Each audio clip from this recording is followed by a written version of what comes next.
Are we here? Yes, we are. Perfect.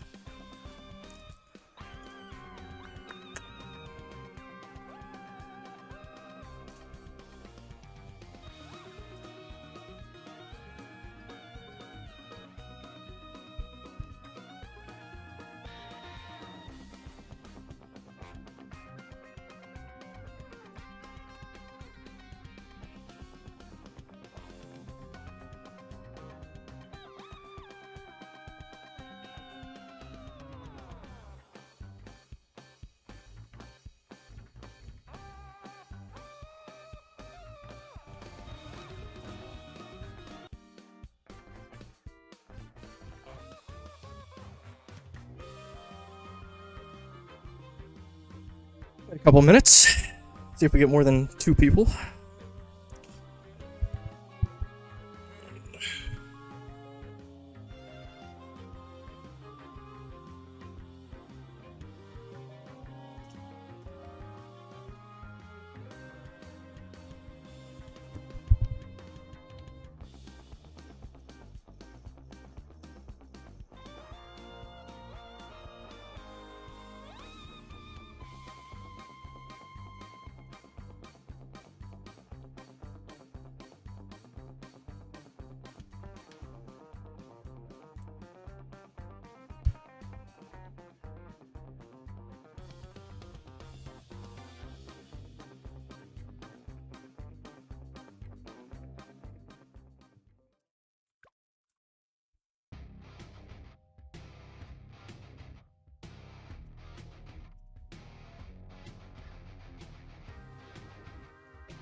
Make sure I have this enabled. Okay. Okay.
Alright.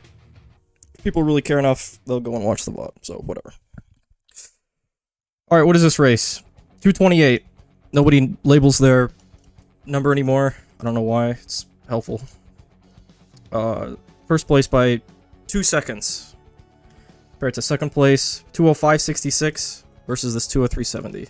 Doesn't happen often that it's more than 2 seconds difference, but it just happened to be this race.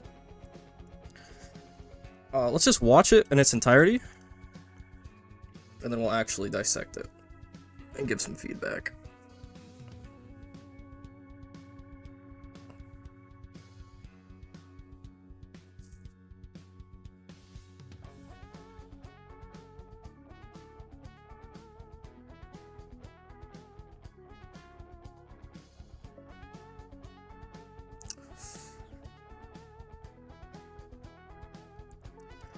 Obviously, Gwen, star of the show here.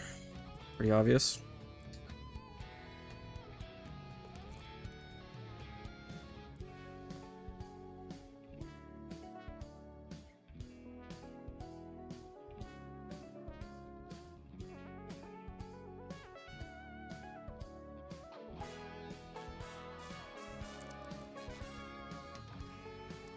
And the game is over here. So we're 1 minute into the race, and we've basically won the game, so we can go back. Because nothing much matters after Solver. Okay. The first thing you notice about this race is that it's Gwen, okay? And because it's Gwen, we're going to be doing a bunch of degenerate shit, okay? Number one, we're going to instantly be sending as much as possible. Instantly. Because of the geometry of this map, we don't have to wait 1 or 2 seconds at the beginning. On some maps you have to do. We just full send it here to 24. Boom. Instantly. Why 24?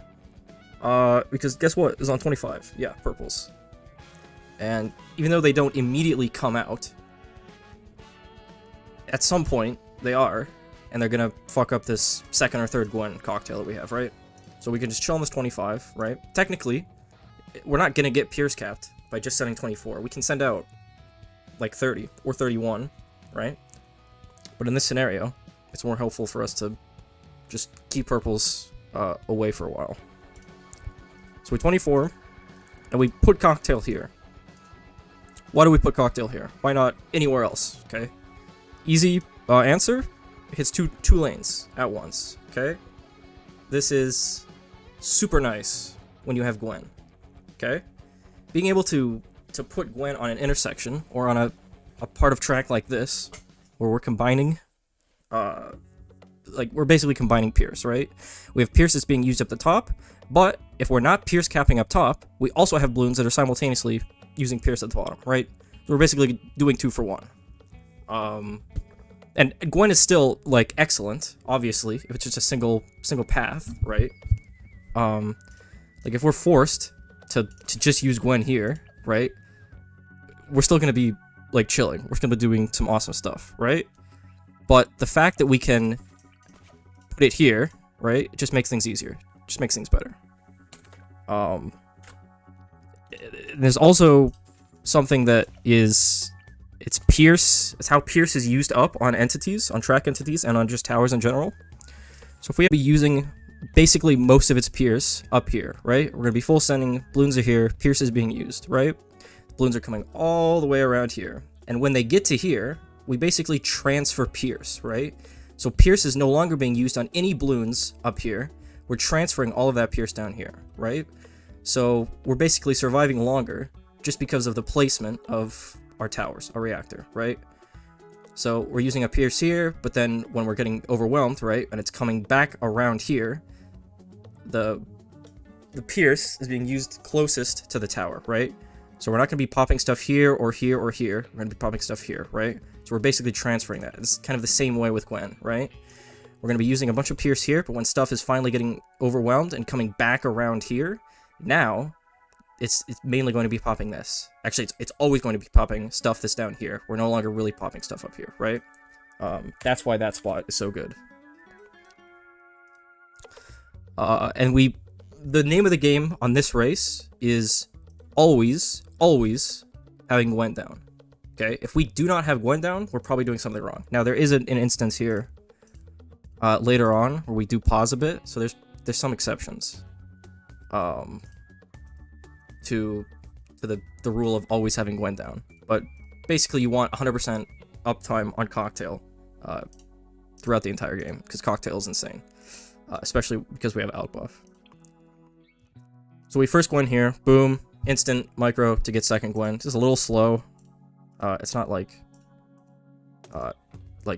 terribly slow, but we could have probably a little faster here. That's fine. Same spot, same targeting, right? We're still good on that. And then we 39. So we go 24, 39, and we actually go to 44 basically instantly after. You might have been able to get away with an instant 44 because we still have lives here. We stop half a second, boom, 44. Most of the time, the reason we're stopping on 39 is obviously there's a Moab, right? And that, in a lot of strats, is fucking you over. Because what you have on the screen is probably really great at, like, killing balloons. Like, oh, we have Reactor, we have more, but it's probably not going to be doing great against this Moab, right?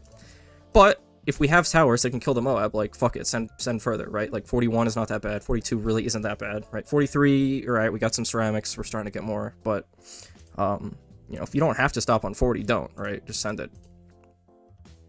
So here we stop 44. I don't know if 45 was gonna be that big of an issue here, but, I mean, definitely 46 is an obvious stopping point, right? So that makes sense. And, I mean, we're 20 seconds into the race, right? And still, our only defense, we've sent 44 rounds, and we just have Gwen, right? This is why Gwen is undoubtedly the best race hero, right? She's just so good, because you just snowball so hard off of early, right? Like, Ben is good, Geraldo is good, because they have money, right? They have a little bit more tech, to just damage, but the snowballing that you get from Gwen, just being able to, just look at this. We're at 44, 17 seconds in the game. And we have 2 towers down, and one of them's not doing damage, right? Like, this is why Gwen is insane. So, boom. Okay, now we actually finally get a tower that isn't Gwen, right? And it's more. Okay, why are we getting more? Well, we have limited selection, right? Look at the side of our screen. We have 1 boomer, we have 1 ice, we have 1 reactor, or 1 sub. We have a boat. Right, not a lot of other options here. So there's basically 2 things you could probably go here that would make sense. We have Rico into more, and we have a reactor, right? This case, we're going more. Because at some point we actually have to pop. Yeah, we have to pop purples, and we have to pop ceramics. So reactor is doing really good for, like, for 39 sending, and we have, like, no Gwen early. Like, okay, reactor makes sense here over more, but more is going to be doing more than reactor, right? Even though reactor is also decently good at popping purples, we need more here.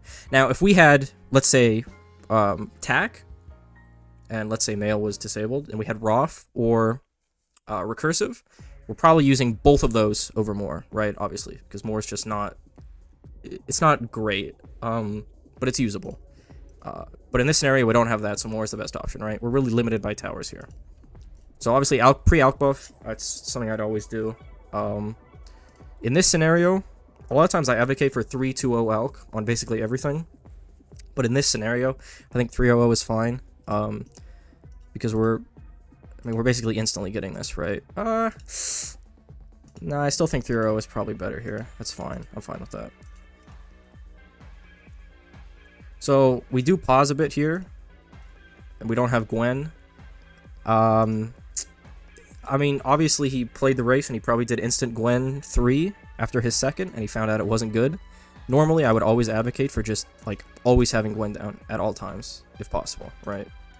But in this scenario, this probably was the best way, unless he just didn't try instant third Gwen for some reason, but he probably did. So we have an Alk buff more, boom, Gwen down, boom. Okay, at this point, we have some options, right? We can get some more defense, so we could be getting down, let's say a shards or this reactor, and that's probably about it. There's nothing much here, right? But instead, we're going to go for this merchant, okay? And this merchant is insane. The reason this merchant is insane is because if we look at the sell value, right, 2562, right, with what we put in, we basically only need 4 end of rounds to make our money back, right? So even if we don't account for keeping this at all, which obviously we do because it makes us more money later, we only need 4 end of rounds, we've already made our money back. Boom. So if you're at a part of a race where, man, you've sent out some 20s, some 30s a long time ago, and we're starting to get these end of rounds coming in quick, this is basically instantly going to pay itself off, right? So we could put down a reactor, we could put down a shards, right? But that's going to take time to return on investment that, right? Like, the amount of damage that this reactor has to do is a lot. To have to, like, if we sell it again, right? It's going to have to do a lot of damage. Whereas if we just put this merchantman down, boom, we're not popping any balloons, but we're instantly getting that return on investment. Because we just need 400 rounds. So we got 1, boom, boom, boom. We've already made our money back. And now it's just going to be a cash farm, right? Just constant, absolutely constant money coming from this merchant. And when we're limited by towers, right? We only have, what, 1 boomer, 1 sub, 1 ice, right? We can't put more defense down, right? And we still need to get solver or something later, right? So guess what? We need to make money. And we don't have farms, and the only thing we can have is merchant, right? And the next best thing about merchant is the fact that after merchant, we have probably the most, I don't know if I say underrated upgrade in the game, but I mean, it's appreciated, but like, I don't think people appreciate it enough is favorite trades, right? This upgrade is insane. Getting 10% sellback on everything, including the thing that we just bought, and on top of that, it makes insane money because of end of round, right? It's just insane, this tower.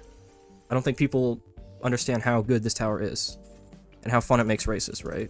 Being able to buy this, and then basically instantly increasing your sellback on every single tower that you have on the board, right? And it makes money, and it's just good. So the fact that we can go from merchantman, right? We're gonna get a fuck ton of end of rounds, and then later on, when we're about to sell everything to get solver, we just upgrade it, get a couple end of rounds, and then get the sellback, right? So a race is always going to go faster, probably. On most maps, obviously, that have water, if we have favorite enabled, because it enables us to do that sellback, right? And obviously make money. So, all right.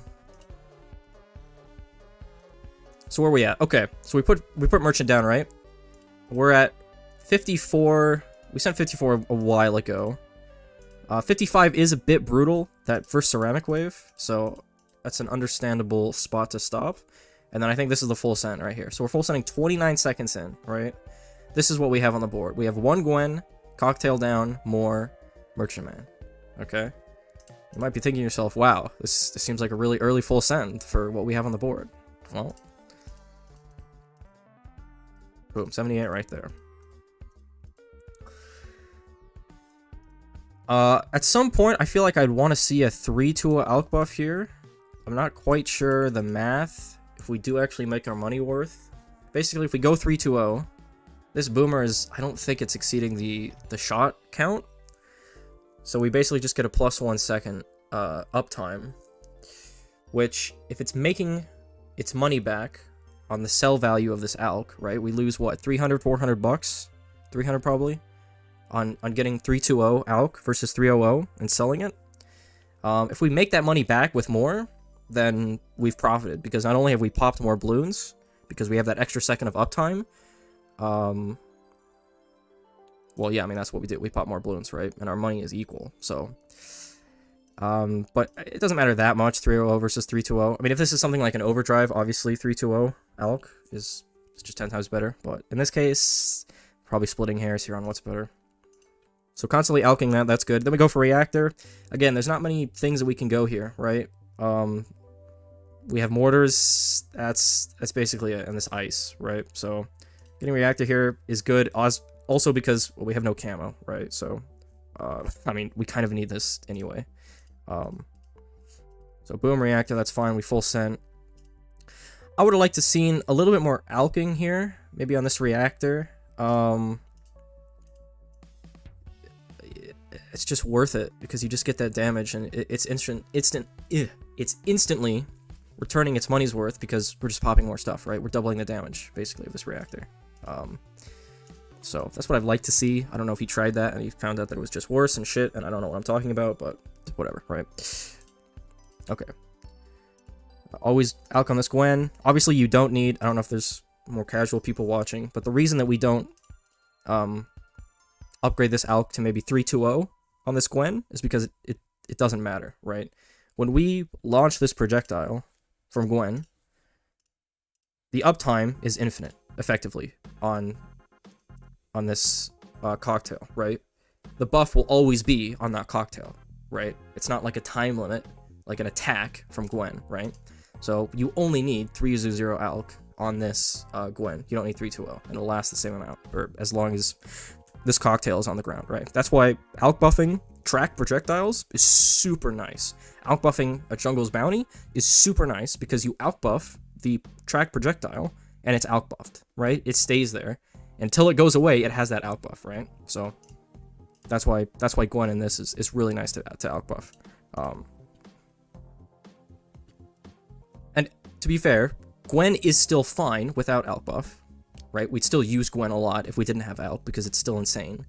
But we wouldn't be able to do these constant sell and rebuy Gwens that are just fucking holding the fort down infinitely, right? Like, up until here, right? Like, this isn't going to do as much if we don't have Alk, right?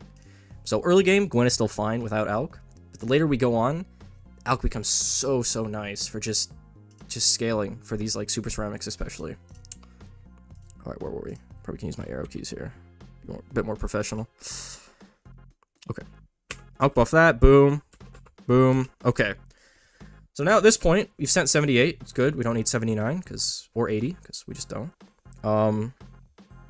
At this point, we need to pop this Moab because we have a long ways to go until we actually need to start thinking about Solver, and this Moab is just in the way. And the stuff that we have on the screen before this Shards is not popping this Moab, right? Obviously.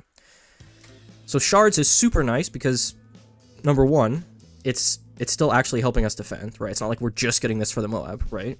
That's why you almost never want to get pure Moab DPS in a race, ever. Never get a Mauler. Never get a... I don't remember what this top half ace is called. You know the one, okay? Missile, something missile, okay? What's up, Toby?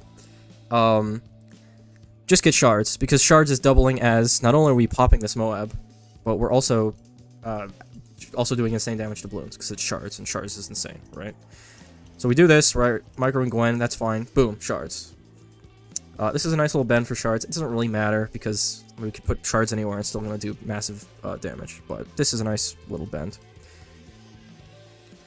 And then, I guess we should... I mean, first let's talk about this Moab. Boom. So we basically have a full health Moab here, right? Looking pretty rough. Like, okay, how is this getting popped?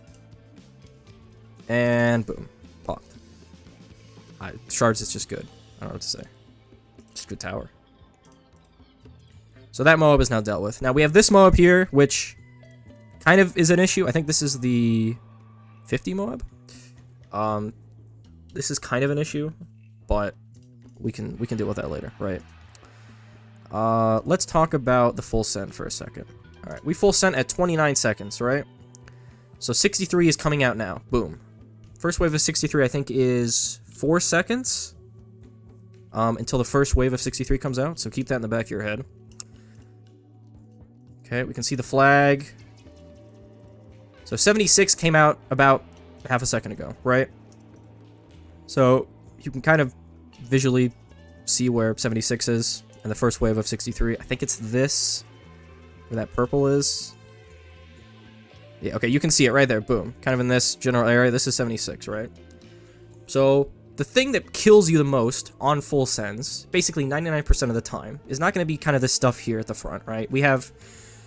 You know, we have a couple ceramics, we have some rainbows, we have, you know, whatever, right? I mean, there's a lot of stuff here, obviously, right? But most of the time, you're probably going to be defending this when you're full sending. The thing that kills you the most is the 63-76 combo, right? So, let's see if I can... go to...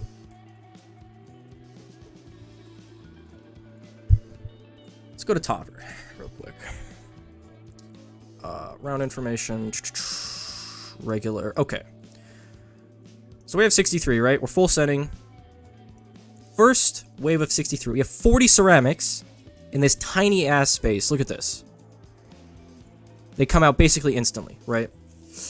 And they're all clumped together.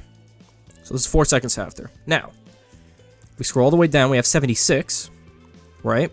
Now this is still, we have 60 ceramics, and we're basically like hyper clumped. Like we have a 2-second delay here where they all come out, or a 2-second, not delay, but for the purposes of making it easy, we're basically hyper clumping this, right?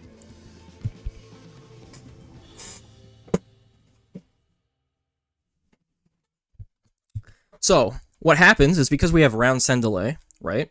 63 comes out, and we have about a, I don't know, 2.5 second window where other rounds are still coming out, right? Coming out, and then 76 comes out.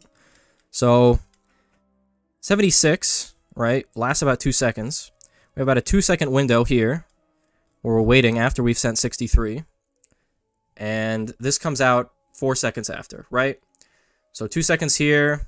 This lasts for 2 seconds. So 63 is going to be basically at the tail end of 76, right?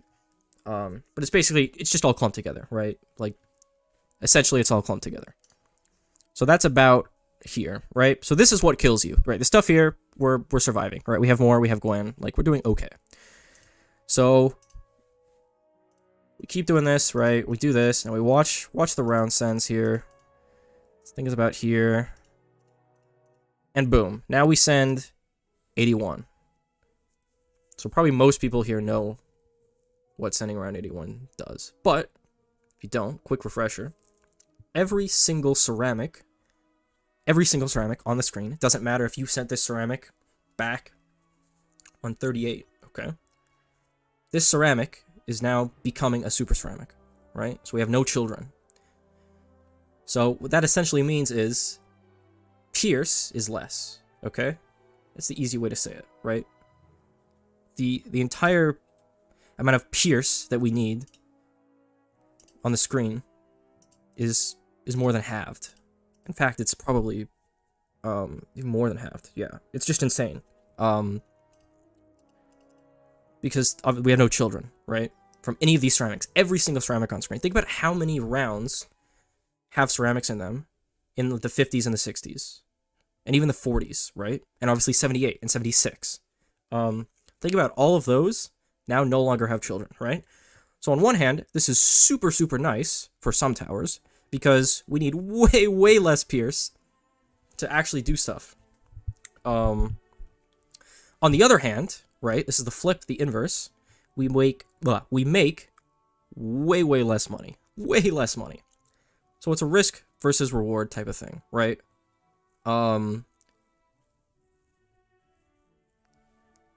You can either send and then have less pierce, so that's good, right? But on the other hand, you make no money. So like, yeah, you'll survive, but eventually you're gonna die because you're just not making enough money, right? So this is probably, yeah, multiple children. Sorry, did I say no children? Yeah, obviously they still have a child in them, but they don't split, right? Thank you.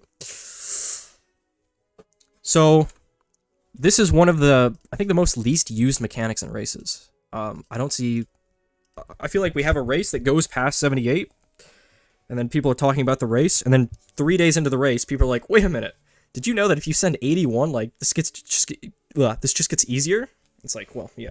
You think that the amount of 81 races we've had, which I guess to be fair, it's a lot more common to have round 81 races, right? I'd say probably one in every maybe 10, 8 race has rounds past 80, right?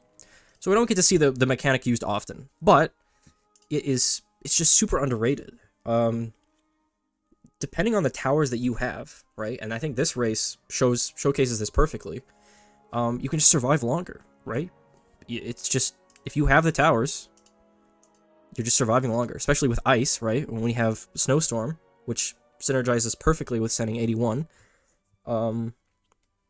It's super helpful, right? Now, obviously, some races, if we have a race where we have mail, right?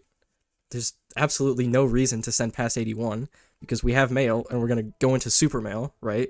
Sending 81 helps us absolutely, it doesn't help us at all, right?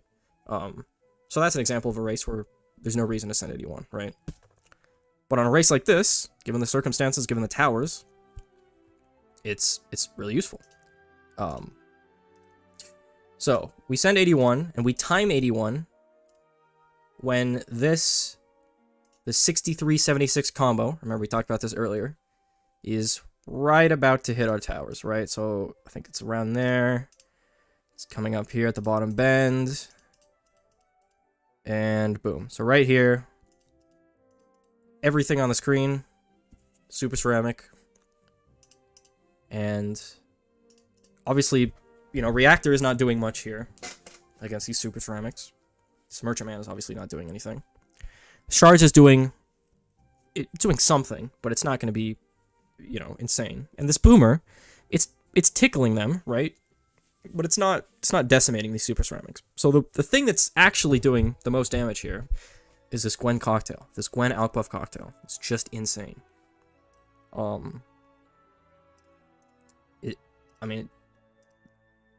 It just melts them. It just melts. Yeah.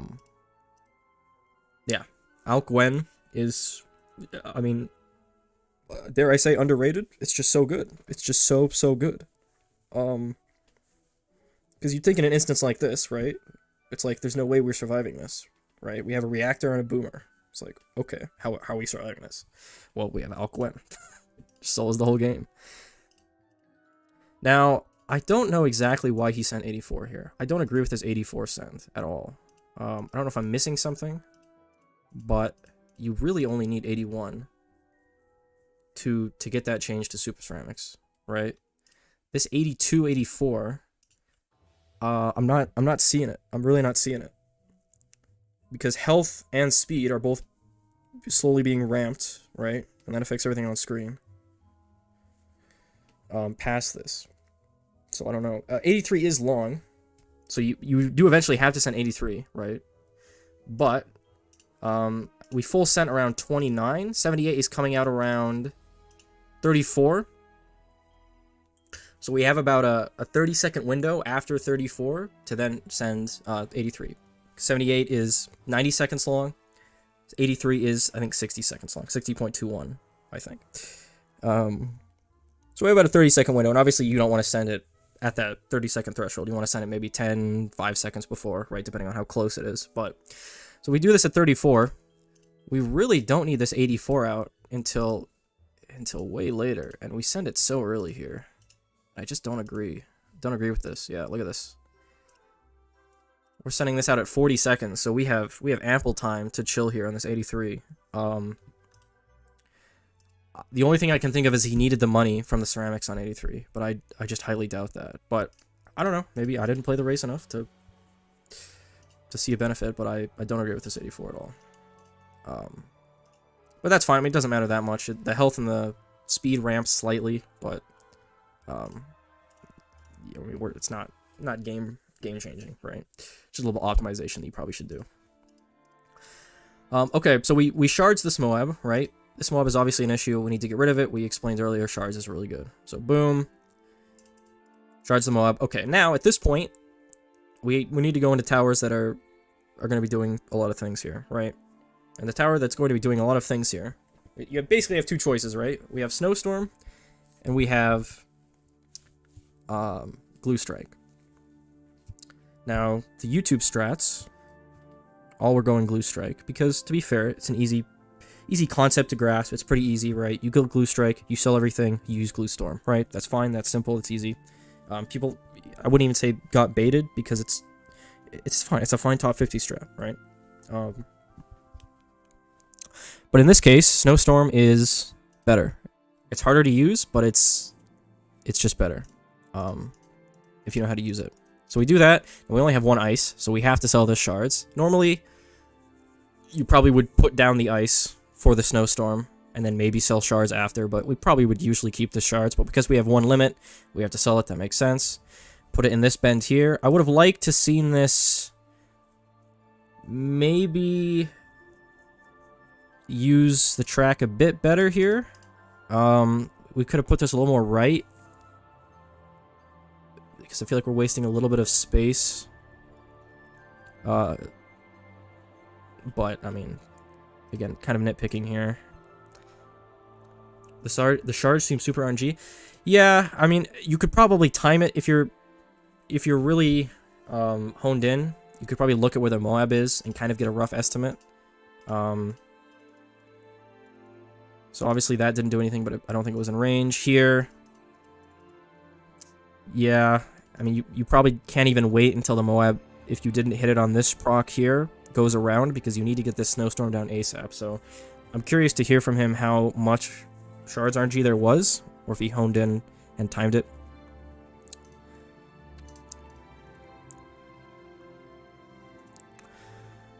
Okay, and we get snowstorm. So this, in combination with Gwen, Alk Gwen, is just soloing basically the whole game. This is our defense right here, right? This reactor is fine. We're decamoing, okay? It's doing its job. This more, it's doing a little bit, right? It's helping us clean this around here. So it's not useless, but the bread and butter of this operation is the snowstorm and this Alk Gwen, right? We basically freeze the ceramics in place, and because technically this, at this point, this Alk Gwen is not getting pierce capped, right? So we're just constantly doing damage to these super ceramics. Boom, right here. And then the stuff that does kind of leak by, Boomer cleans up nicely. I'm curious how often we... Okay, we're alking that Boomer, that's fine. I think alking Reactor past 80 probably doesn't matter that much. So that's fine that we didn't do that. You don't alk shards, obviously. So yeah, this is fine. We're alking Boomer pretty consistently. Again, 320 versus 300. 300 might be better. I haven't looked into it enough. Boom, snowstorm. And we constantly alk Gwen. Solid. Alking Boomer again. Okay. So, this Moab is a bit sus, I'm gonna be honest. I don't know how this shit dies, but it just does. Again, this Alk Gwen is insane, I guess. I mean, it's just a full health Moab here. This reactor is tickling this. This merchant's doing nothing. This Boomer is hitting stuff up here, right? But we just kill it. It just dies. So that's a bit interesting to me. I don't know how consistent that was for him, but... I don't know if we technically needed to kill it, because we would have gotten the snowstorm off, and then this super... or this, not super glue. This solver down, and it would have just melted it instantly, so... that's fine. Okay, boom, boom, boom. What do we do? So we alk buff this snowstorm. Always worth it. Always alk buff your snowstorms, kids. Snowstorm has 1 damage. Guess what? When you alk buff it, you get 2 damage, and you get a little bit of AMD on those ceramics, which don't really do anything, but I mean it's something. So alk buff this. Boom. Alk buffing this. And we don't need 320 on a snowstorm because pretty self-explanatory, I think. I would have liked maybe to seen this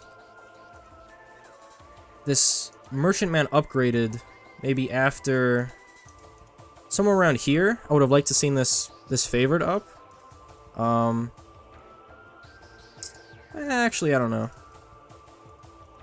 It doesn't matter that much. I would have liked to seen this favored before we outbuff this though, maybe. I think we had the money. It would have been tight. It's something little.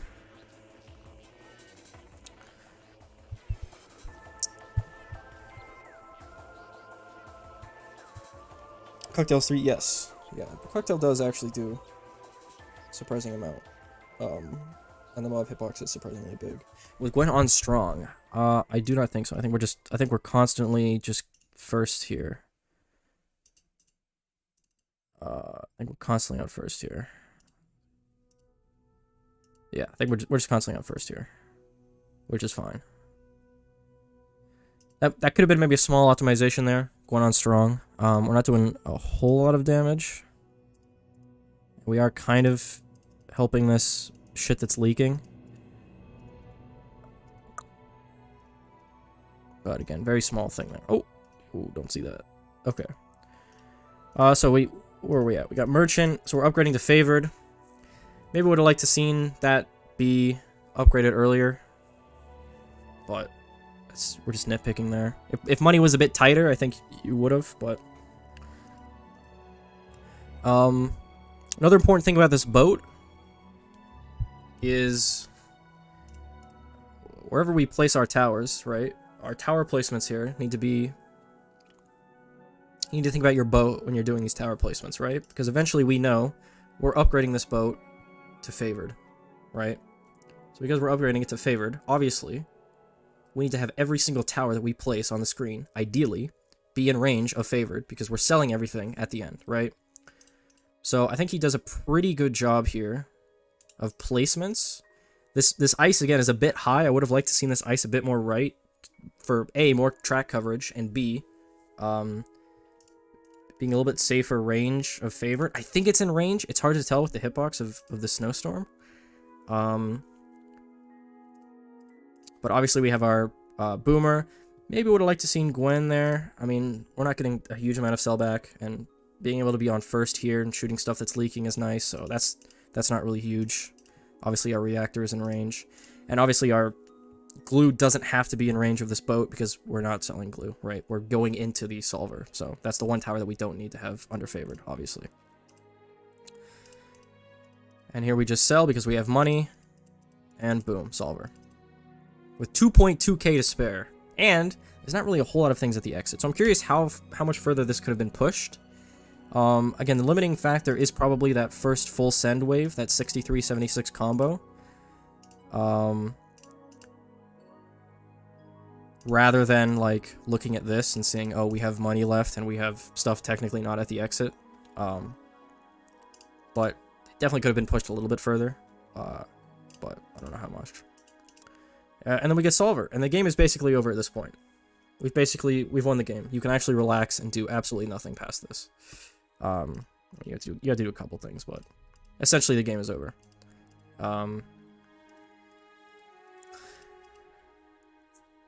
We don't really need this camo village. I'm trying to think. Would I always get this camo village just to play it safe? I guess because clean isn't really that tight, this camo village is fine to get immediately. The thing about solver now with the puddles is they detect camo, right? And we're popping so many things down that most of the time our puddles are soloing camo to a point. So we don't technically need this camo village, but in the 1 in 100 chance that RNG is screwed up and camo leak, right? I mean, we have like a minute to clean, right? We have a lot of money. We're probably just chill to get this camo. We're fine. Get Monkey Town, right? This is a fine play. Maybe would have liked to seen this village placed so that our boat is also getting this Monkey City if we upgrade it. But that's also not a big thing. I don't know why we got this upgrade. This is actually confusing to me. This does not affect the pops. It just affects income generation. So I don't know why we just did that. Because we don't have farms. But getting this favorite I like. So you always want to get as much income as possible. After we've stabilized, right? Basically the stabilization here is this solver, right? We do a bunch of wacky shit here, right? We're trying to survive. Look at all the shit leaking, blah, blah, blah. And we've stabilized here, right? This is our stabilized point. So after this stabilization, the name of the game is get as much money as possible, right? Because we don't really need defense. So we don't have a whole lot of options here. We have one village and we have one buck. So village is fine. Town. Boom, boom. And then favored. And that's basically all we can do. You could go to Trempire, but that's a huge waste of time and money. And it hardly does anything in this scenario. Yeah, so this is all we can get. You get like rubber to golds too, but we're not Rise, okay? Yeah, it's the same as town. And even in this scenario, I don't know if we're only city buffing one favored trades, which technically is more money, and we probably do make our money back. I just don't know if it's the return on investment is quick enough to make a difference, right? I mean, I like greeting, and technically you are greeting if you get that with just one merchant, but again, very, very small thing there. But I mean, if we're going to get it, right, that does absolutely nothing over here. Let's at least put it in range, okay? So this clean here is a bit interesting. We're putting this super outside of the range of the village for some reason. Again, on a round 78 race, clean, it just, most of the time it just doesn't matter. You could probably do a bunch of shit and just be fine, but I like to always try and optimize everything. I don't like garbage in, garbage out, right? If you constantly do garbage clean on a race where clean actually matters, you're not going to know what to do, and you're going to have garbage clean, and you're not going to know how mechanics work and stuff like that, right? So I just always like to optimize clean because it's just nice. It's just a nice habit to do. You probably do a bunch of stuff here. Tech tear, not bad. I like it. Pretty solid. Fine with this. Get that first, that's fine. Then we get this boomer that's going to become a glaive lord. Not a huge fan of this placement or targeting or order of operations. I would have liked to seen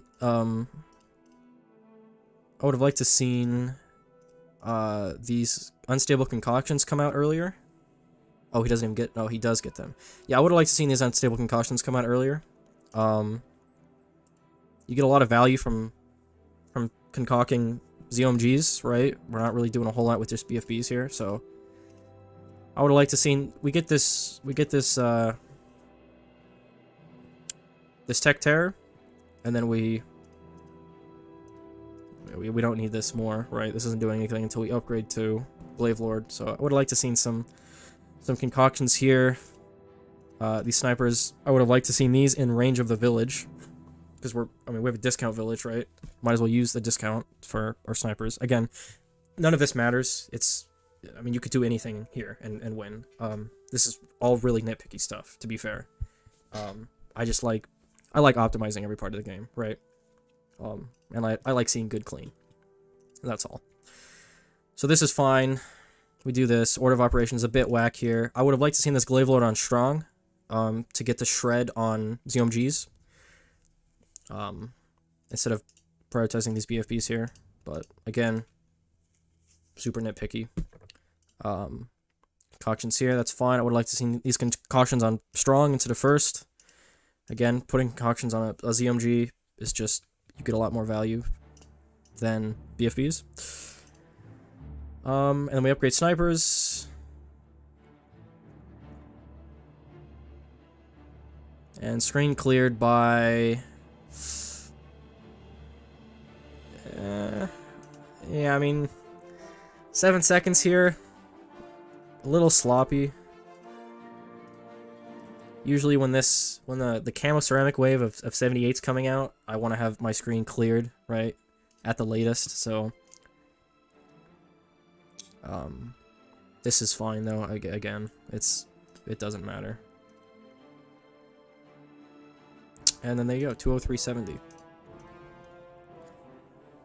And this was exactly 205.66. So basically 2 seconds. A little under 2 seconds.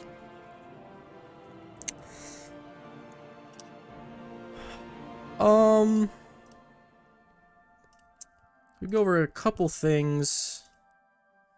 Maybe answering the question, why was this faster than Gluestorm? As I said earlier, Gluestorm strat that some people did. Here, let me just get a video.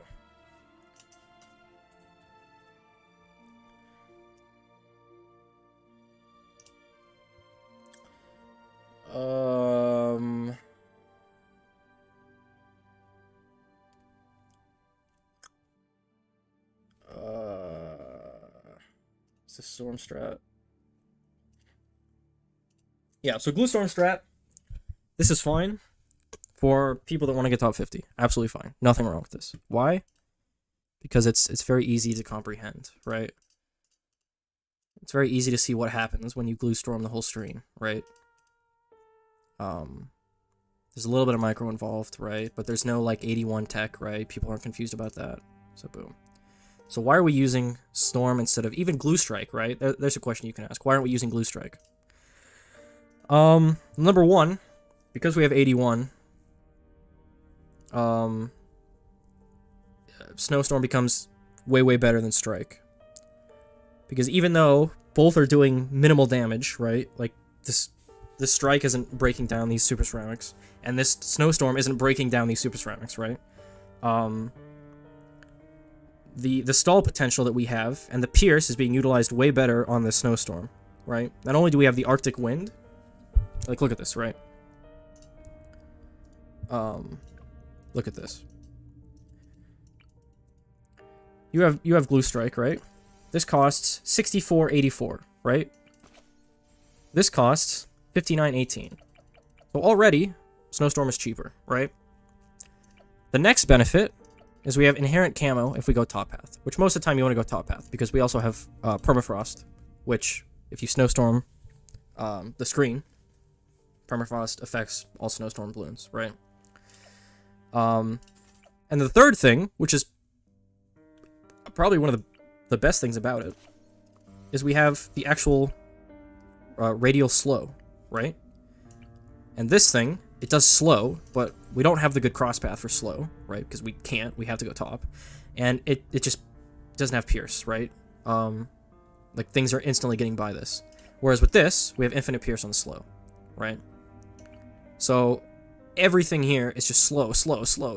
We stall for so long. Not only do we stall with the Arctic wind, but then we have the ability, right? It stalls for even longer. So we just, basically the name of the game is just stalling, right? At some point, this isn't doing damage for us, right? This is doing more damage. Or no, I should rephrase that. This is making us live longer because our other towers and our merchantman is making money, right? Which is doing better than if we just had this doing damage, right? On around 80 cent. So that's why that is a thing.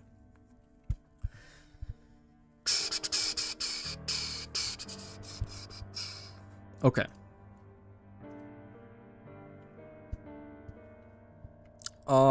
Where are we at? Okay, this was that race. Let's go back to here. Let's watch second. I'm curious the differences and the time saves from first to second.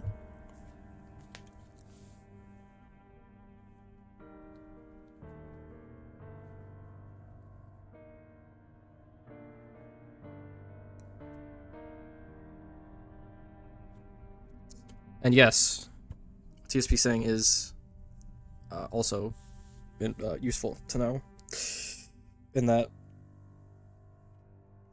sermons that spawned before 81 are still going to have the same health, but they do have the child property, right? Yeah. As a famous boomer once said. Okay, where was the time save here? So we're looking about the same,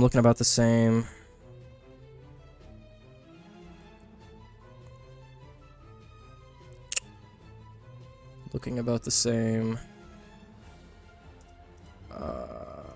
We just sent slower.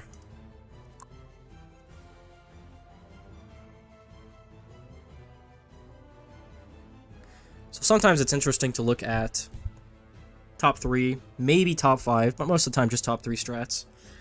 Because a lot of time what will happen, unless people constantly fucking strat share, is you'll have top 1, it'll be a strat A that's pushed down to its limit, right? And then other times, top 2, right, second place, will have strat B, maybe a completely different strat, or at least fundamentally different, right? Will be a completely different strat, and that's pushed to its limit, right? So you see 2 different strats, but both are ideally pushed to their limit, and you can see one versus the other, right? And maybe even third place has a different strat.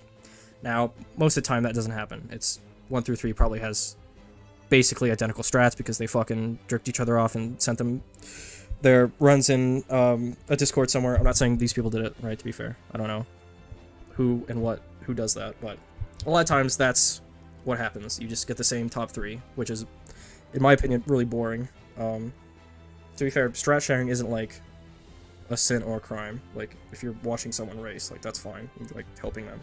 But when all 3 people on some races, again, I'm not saying these people did it, because I don't know, when all 3 people have basically the identical strat, it's like, okay, well, sure.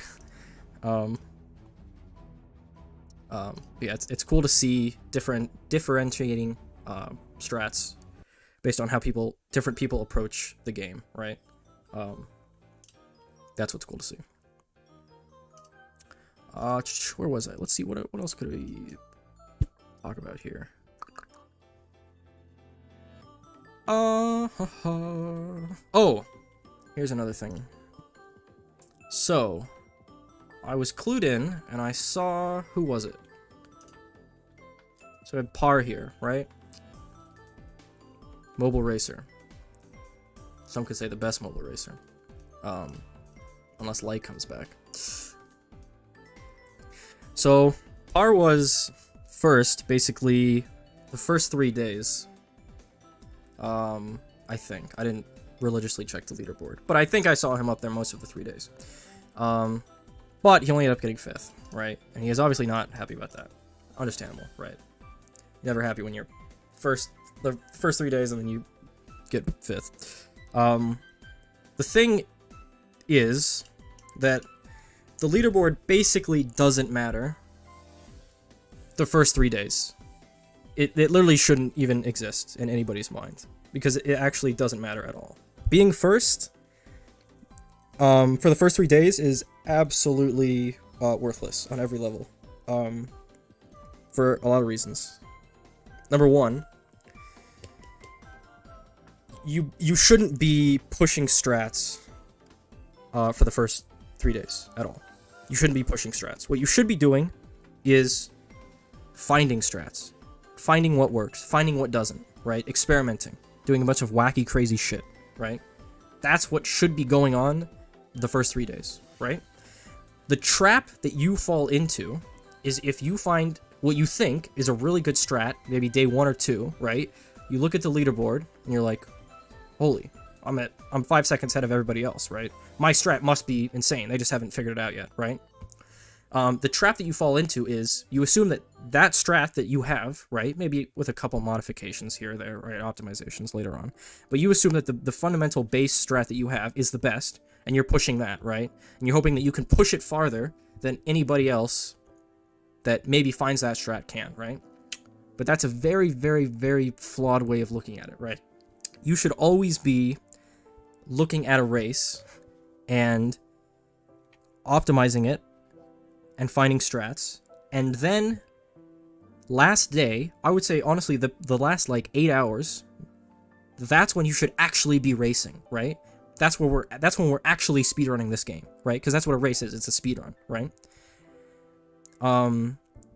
That's when you should actually be racing, right? That's when every time should be happening, right? Ideally, in an ideal world, right? Top 5, right? 8 hours before a race should not be the exact same top 5, at least time-wise, as when the race ends, right? So you look at people that have raced, right, on day 1 and day 2, and you see that they're not doing that hot, and you're doing way better than them, right? You're like, well, fuck, I'm insane, right? I'm gonna push this strat down lower because it's the best strat. The thing is, you don't know that those people that are racing actually have, or are actually putting forward their best, right? They're probably fucking around, just figuring out, like, what works and what doesn't, right? Or they don't actually have the strat, right? Which is fair, they might not. But they're actively looking for something better, right? They're not pushing anything, they're actively looking for something better, right? So they're either experimenting, and they're just getting an okay time, right? Which, it's fine to race on the first day. I'm not saying never race on the first 3 days, right? That's not what I'm saying, right? Race, find out what's good, submit a time, oh, that's good, maybe push this a little bit, oh, submit a new time, okay, we're down on the leaderboard, that's cool, right? But just don't grind, right? Don't get 0.5, 0.5 second improvements, right? That's not what you want. You want these chunks, right?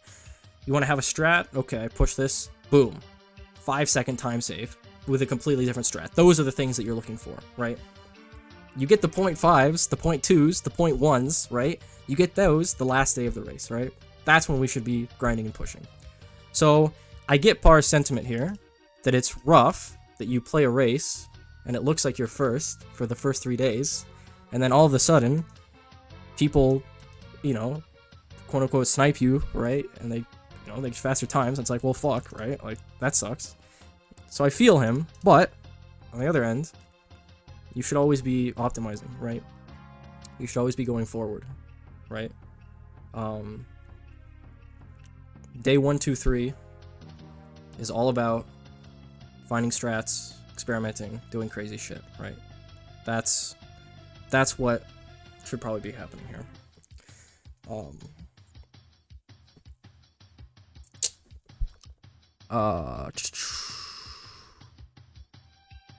Is there anything else I can expand on that topic?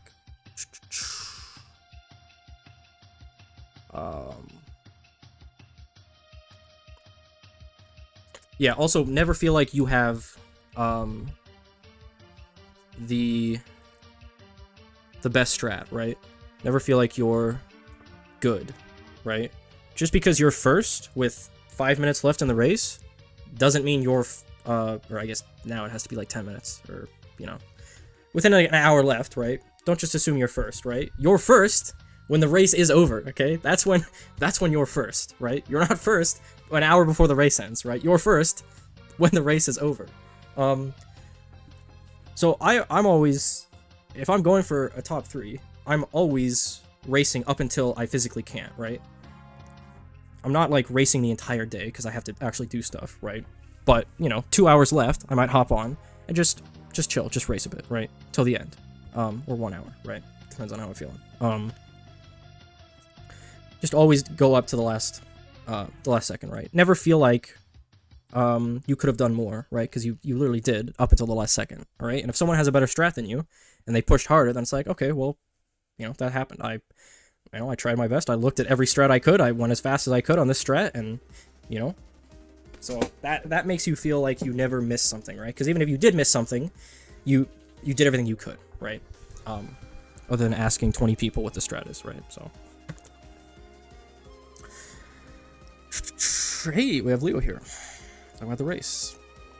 Didn't send 45 because every time I did, balloons got past cocktail and the first boomer shot were too slow. Yeah, okay, so that makes sense. I was always just on the assumption that, you know, I mean, again, 45 is a natural stopping point most of the time, but that doesn't necessarily mean you have to stop at 45, right? Because, you know, 46 is obviously fortified ceramic, so, you know, most time when we're sending, we're doing a 39 send, we're doing the 45 send, and then we're doing the 49 send. But, I mean, sometimes, in some scenarios, you can't send 45, right? Like you said, you have to do 44. So, you know, you play around with that too. And that's another thing to play around with a lot on round timings and round sendings. Don't assume that because you sent round 45 and you died, that's like, well, fuck, now I have to wait for this 45 send, right? You know, it's not set in stone. You don't have to send 39 to 45, right? If you can send 39 to 44 way earlier than you could 39 to 45, do that, right? Don't wait for these, like, quote-unquote predetermined set in stone sends, right? Because a lot of people fall in that trap, right? Like, oh, I have to send to 17. I have to send to 27. I have to send to 35. I have to send to 39, right? I can't just send to 34 or 33 or 26 or 25 or 24, right? So yeah, in this case, 44 apparently was just better. You didn't send 44 instantly because the end of rounds for the merchant. Yeah, no, that's also fair. If it was me, I'd probably be impatient, right? And I'd just see, fuck it, like 39, the 39 is so close to the 44, right? Just send 44. But, you know, that would be my mistake because I would miss out on end of rounds and stuff, right? So, you know, sometimes these little pauses, they don't look like much, right? I mean, how much is this pause, right? Maybe 2 seconds, maybe 1.5. So, like, that doesn't look like much. It looks like, we'll just send 44, right? We look like we can survive, but, you know, a lot can happen in that 2 seconds. A lot of end of rounds can happen.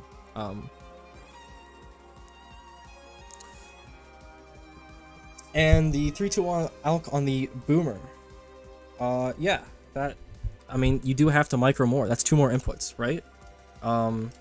It's not just like free, it's not just free, right? Like, you do actually have to do this, boom, boom, boom, right? And a lot of times, you know, you're splitting hairs on whether 3-2-0 is actually better than 3-0-0, right? A lot of times it's negligible. You know, you could talk about like, oh, optimally, if we had the same amount of time, right, to upgrade 3-2-0 as 3-0-0, then we would get 3-2-0. But I mean, sometimes you're going so fast that you just need that alch as soon as possible, and you need it out of the way, right? Boom, sell it, boom, right? You don't have time to fucking mess around and do this shit, right? For a very negligible gain. So, yeah, that also makes sense there. Was there anything else I'd want to expand upon on the first? Racing on first day, second day, third day. Let's get this back. I think I pre-watched this third place, and it was a little bit different. We had first Gwen Cock on that bend, which was interesting because we had to delay this a bit. I think mostly this was the same. Really 54, 78. Let's buff that. So this looks generally the same. Slightly lower shards. One shot to that. We got a cross path change here. We got 042. And now this actually is curious to me. Because in this scenario, when we don't need camo, we have this reactor. And do we care about the post storm at all? So let's see what happens. We storm, right? And we full celled. And stuff is still stormed here. So I actually might agree with this bottom cross path here. Because if we don't need the post balloons to be slowed, right, with permafrost, and we don't need camo, I would 1000% take this extra range here on this Arctic wind slope. I don't hate this. I don't hate this play at all. I'm curious if this was actually the better snowstorm play. Again, it's little optimizations like that might go a long way. I mean, obviously in this it didn't because he got third, but this is an interesting difference between the runs. See, this is the stuff that's nice to see, right? What little things did people change in between runs? Even though this is third, right? We're doing something that's actually, you know, it appears small, but, you know, this could actually have an impact, right? Which is interesting to see.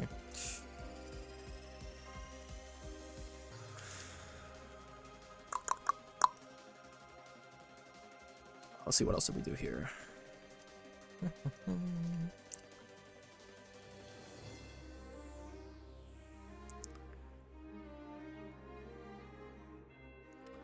Yep, I like this. I like what I'm seeing. I don't like what I'm seeing here. This snowstorm is not in the range of this buck.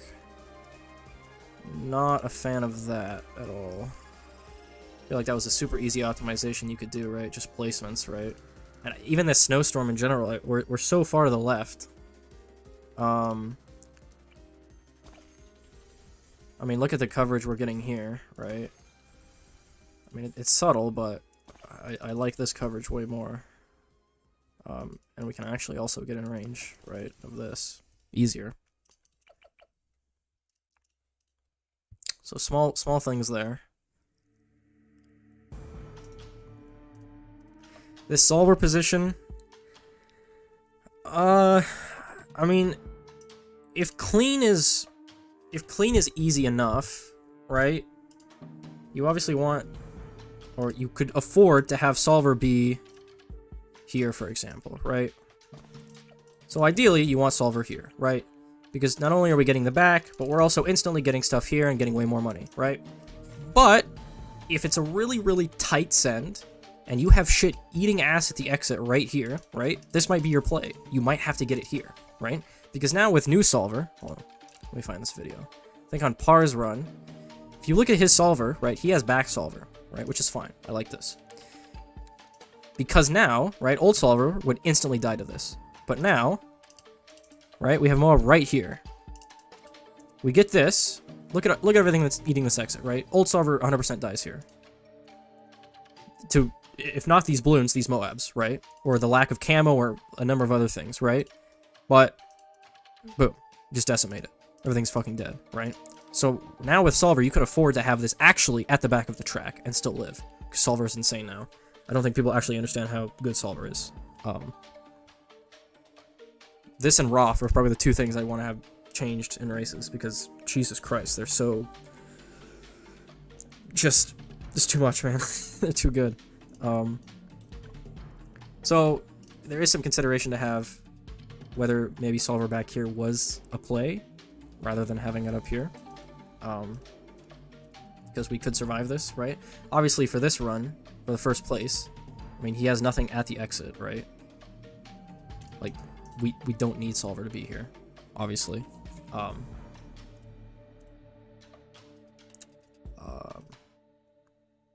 yeah, in this case, I mean, you can do it, and it works out. I mean, the clean here, I don't think I watched his clean. Oh, I don't know about this. Oh, actually, we range this, so we don't sell it, but we range it to hit the stuff on the left. That's not bad. I don't hate that. I'll give it an out buff. I would have liked to seen a Monkey Town. I'm fine with the range buff. Would have liked to seen a Monkey Town. That's fine. We have to do a lot more selling here. It's a bit more scuffed of clean.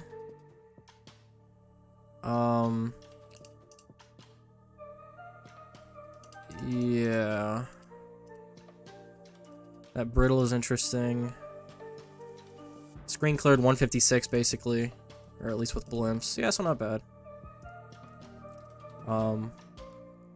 And here's the thing, right? This is what I go back to earlier on optimizing clean, right? Let's say we had to fuck around a lot earlier, and we were getting Solver way later, right? And we had to get Solver in the back here. Like, we had to. We were forced to, right? Now, optimizing clean becomes way more important, because not only did we get Solver later, we got Solver in a way worse spot, right? So this is where knowledge comes in, right? Like, what do I want to do? What am I going for, right? What is optimal in this scenario? How do I make clean here the best? Because it could be possible that a race like this, right? This is going to be, you have 2 seconds, you know, if you do clean perfectly of time between everything, the screen's cleared and the last bloom comes out. It just depends, right? So this is why I always like optimizing clean. Again, even with this, in this scenario, didn't matter that much, but something about.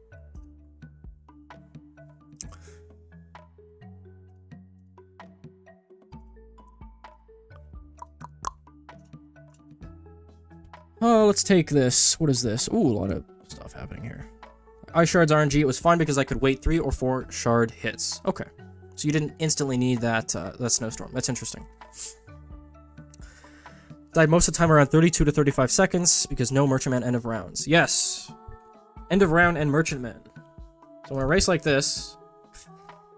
let me rephrase that. In every race, end of round is important. Sometimes you can survive sending earlier. I can survive sending this 49 send earlier, right? But you might be missing out on a fuck ton of end of rounds. And in which case, that's worse. We don't want to send 49 that soon, because we're missing out on this money. And it allows us to get more defense earlier. That, you know, it snowballs that. And, you know, end of rounds are compounded by the fact that we have Merchantman, right? So not only are we getting the end of round money, we're getting the Merchantman money that's end of round, right? So, yeah, a lot of times just sending slower is actually better, right? One of those times is end of round. It's probably the biggest time sending slower is better. 202 is possible, too close and I couldn't make it work. Yeah, so, you know, if you look here, it looks like this is clean, right? Like, it looks like, oh wow, we can send so much faster because look at, we have nothing at the exit, right? But again, the problem is that 63-76 combo. There's only so many things, right? Like, if we send this 2 or 3, 4 seconds faster, I mean, we just can't handle it, right? Again, we could send 81 earlier, but again, the earlier you send 81, the less money you get, and it, you know, that compounds there, right? So the biggest issue is the full send, right? It's not necessarily you shouldn't necessarily look at like, oh, I got solver here and I'm good, right? Like, oh, I can send so much faster. A lot of times it's, yeah, you gotta survive the full send though. And the, 6376 combo. So that's what's mainly important there. Sending 81 even earlier. Yeah, and again, cash that you lose from sending 81, right? And it's a balancing act, right? I guess if you had infinite time, you would hone this down to you send 81 as early as possible to prevent the full send, but as late as possible to have $0 left when you buy solver, right? So, I mean, obviously you finished 2 seconds ahead, so you didn't need to optimize that hard, right? Because nobody else really tried, or, I mean, they tried, but, they didn't find the 1 or 2 things that made your strat better. Yeah, if this was like a week-long race, a month-long race, then that's the sort of things that people would start optimizing, right? And a lot of times it doesn't matter to do that. Strat is a lot more important most of the time. If you have a good strat, your micro can be kind of okay-ish, and you're still going to come out on top because a race only lasts 4 days. The shorter the race lasts, the more the strat is important, right? It's probably easy to visualize, right? If the race is lasting 2 weeks, strat becomes less important and micro becomes more important because we're getting finer and finer on how low times are going, and that's where strat makes up the differences, right? That's where you're getting those 0.5, 0.4, 0.3 time saves, or no, less than that, like 0.2, 0.1 shreds and time saves, right? So yeah, given 2 weeks, this time would have gone down because you'd optimize 81 and the solver money, but it's just not needed in this type of race, right? Unless 2 people are like going at it with one same strat, right? Then you would obviously go lower, but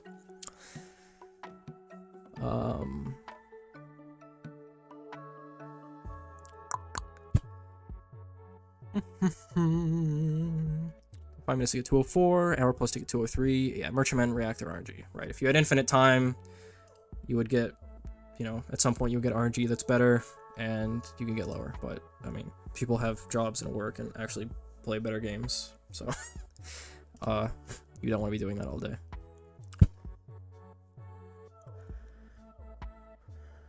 Two or 3 runs because I was 1k short of solver. I think you might want it closer to the inside of the bend so it targets the right balloons. That's true. I don't know necessarily on like an 81 race if that matters as much, because we have Reactor and Boomer, or Reactor and more, that are kind of cleaning up everything that isn't a Super Ceramic.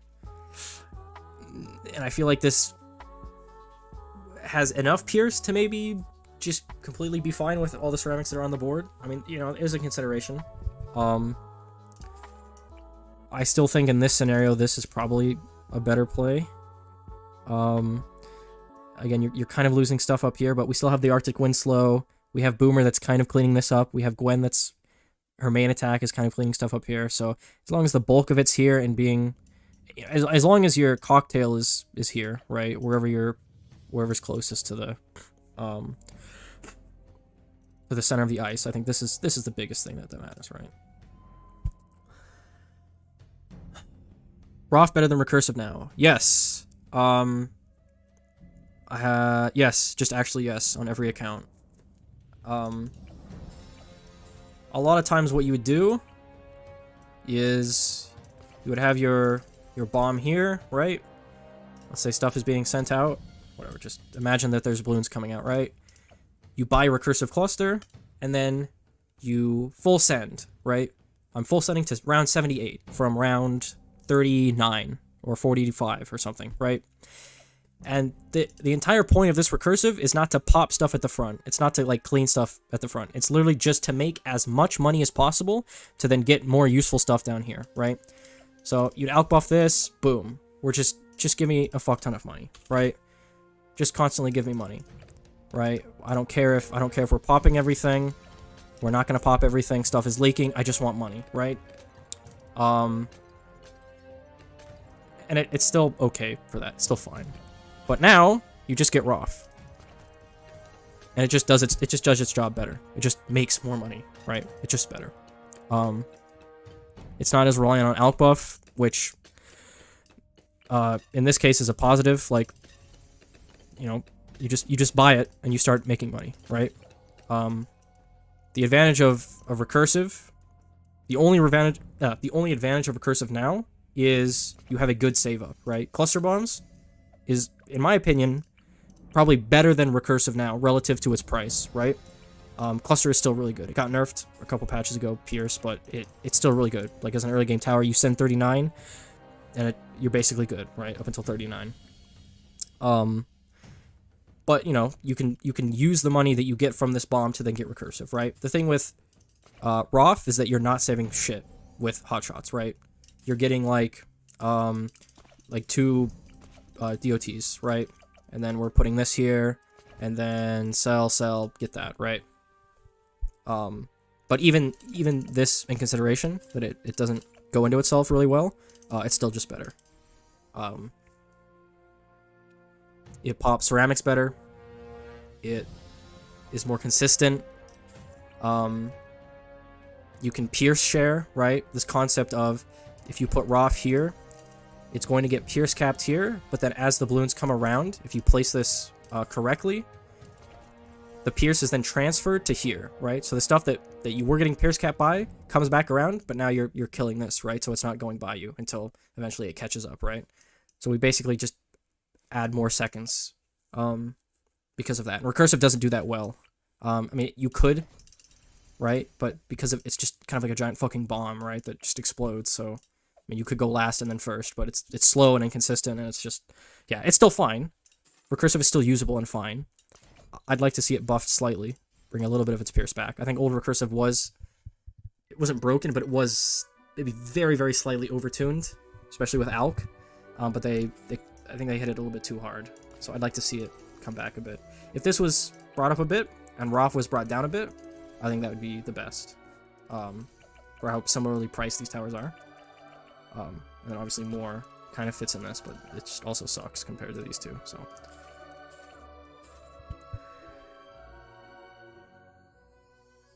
thing is that you either lose Snorm Pierce Cap or the Snorm manages to get everything and nothing is even close to the exit.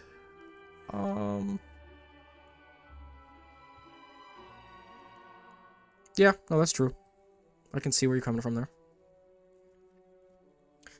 Micro also more important in races with less strat variety, I guess. Yes, you're absolutely correct. If it's a really easy cookie cutter race, like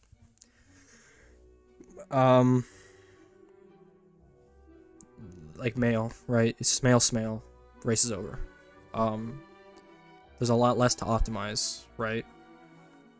Because the entire optimization of a race that is getting Mail and Smail is how early can you get Mail, right? Which is a very small time window. It's like 20-30 seconds from when the race starts, right? And then we have Mail. And then after we get Smail, the race is over. The next 1 minute and a half it doesn't matter, right? So people are going to be pushing for end of round. People are going to be pushing for sending 0.1 seconds earlier, right? Constantly. So that sort of race, I personally like that race, but that's just because I'm fucked. Like, that type of race probably isn't that good. Actually, it isn't that good. You want races that are part strat, part micro, right? I don't know if there's a specific ratio. I've thought about this a lot, but maybe 60-40, 60 strat, 40 micro, maybe higher on the strat. What's cool about races compared to everything else in the game is micro actually matters, right? In chimps, in bosses, mainly chimps. Bosses, there's a little bit of micro that you do that's interesting, right? I'm not gonna trash boss players from their micro because there is some stuff that you have to do, right? But mostly races is where you actually micro, right? And it's the only part in the game where you do that, and I think that's cool. I think that's enjoyable, right? Mixing that in while still needing a good strat, right? But when you have a race that's pure end of round RNG, pure micro, it's not fun for most people. I like that because I'm the type of guy that likes speedrunning something over and over and over and over and getting that tiny, 0.1 second improvement. But for the health of races, that's not great. That's not insanely great. So 2-week long race win. Yes, that would be an interesting thought experiment to just think about how a race would change. It had to be a good race too, where you have a lot of strat variety, and still have micro be useful, right? Because it lasts 2 weeks, right? That's probably gonna be the most micro heavy, maybe end of round heavy RNG races ever, because you're pushing that far, right? Or, to be fair, that's for top 3, right? It could still be a perfectly fine race for top 50 that most people wouldn't care about because it lasts 2 weeks, right? Like, whatever. Times would obviously be pushed further down, but I don't think it would be, like, super, super terrible for top 50. Maybe a couple people complain, but if it's a good enough race, it may just be top 3 that's being hit with, like, the micro. Any balloon spawned after you send 81 will be a super ceramic, which is not killed by reactor boomer. Those can add up and Pierce Cap the Storm. Right. In a regular scenario, TSP, I think that's correct. But in the scenario where we have Alf Gwen doing a lot, where we have a very concentrated mass, right? Where we put Storm in this area, right? And we have this in this radius where it's closest, where that's decimating stuff. I think in this scenario, this makes sense. In a scenario where we don't have this, I agree that we want the Pierce sharing, right? Where we're using Pierce up here first, but as we slowly get here, it's being used here. Yes, I do agree with that. The cracked race you won. Is that in reference to just it was very RNG end of round dependent, or that was a 2-week long race? Is this going to be a VOD to watch after you end the stream? Yeah, it should be uploaded publicly to the channel. I don't know if it unlists it when I end stream, but I'll make sure to public it. Maybe I'll go through and add timestamps if I care enough. I don't know how easy this video is for, like, maybe newer people to, like, the flow of it, if it makes sense, or if this is just going to be something that people that kind of know what they're talking about actually want to watch. I think if I timestamp it, maybe some people will have an easier time watching it.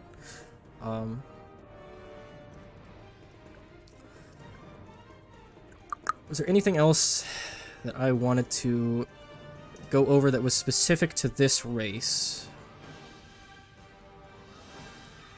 I guess as a quick overview, Gwen is insane. Gwen is the best hero for races in the game, bar none. Always alk your Gwen. Please always alk your Gwen. Always have Gwen on the track. Always have her placed down as much as possible. Oh, something I could talk about here. Really, really tiny. This instant AMD probably could have waited half a second or a second on this. Or actually just until we upgraded it. Again, like, we don't even, like, it's 39. The ceramics are like, there's one round with ceramics, like 38. It's like, okay. It's just kind of a general practice to always wait for the AMD. I don't even think we run out of it here. I'm curious. So we threw it and it barely ran out. I think we might have gotten it off. So, again, that's just a really small thing. To always wait to put your AMD maybe with the Baru. You don't want to do it at the same tick or the same cycle, probably like a second before, because you always want to just have one input action for when you get Berserker Brew, right? You don't want to have to press twice when you have Berserker Brew money, right? So I would just do it. Don't do it immediately when you get AMD. Maybe wait just a little bit. Oh, just a tiny amount. Again, that's a very small thing. At round 39, no ceramics are out. Like, what am I even talking about, right? Just more of a general thing. Is this going to be a regular thing you do every race? I've been thinking about it. I've wanted to get into a lot of race content. As in, like, really dissecting like every single race in the past, doing race rankings on everything of people, towers, heroes, maps, doing stuff like guides for newer people, doing like deep dives for advanced tech that some people might not know about, doing reviews post and pre of a race, maybe not pre, because I don't think there's that much to talk about. Maybe you could think about like my thought process like on going into a race. That might be cool. I might do that next week. I might stream the start of a race, not necessarily like me actually playing it, but just my thought process going into helping newer people like understand what's good this race and what's not, right? So I'll probably make this a regular thing. We'll see. Crookedy Crack, that was just rushing man with Sada and blades. Yeah. There wasn't a whole lot of strat variation other than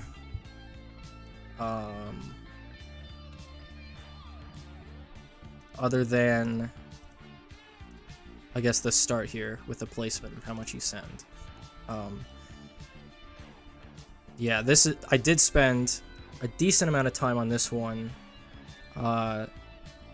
getting the optimization down, right?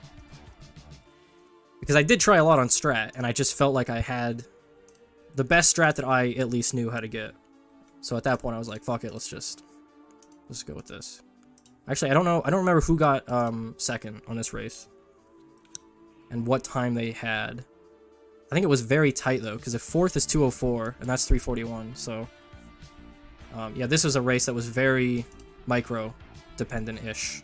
I mean, technically my strat was different than second through fourth, but you still had to do micro, right?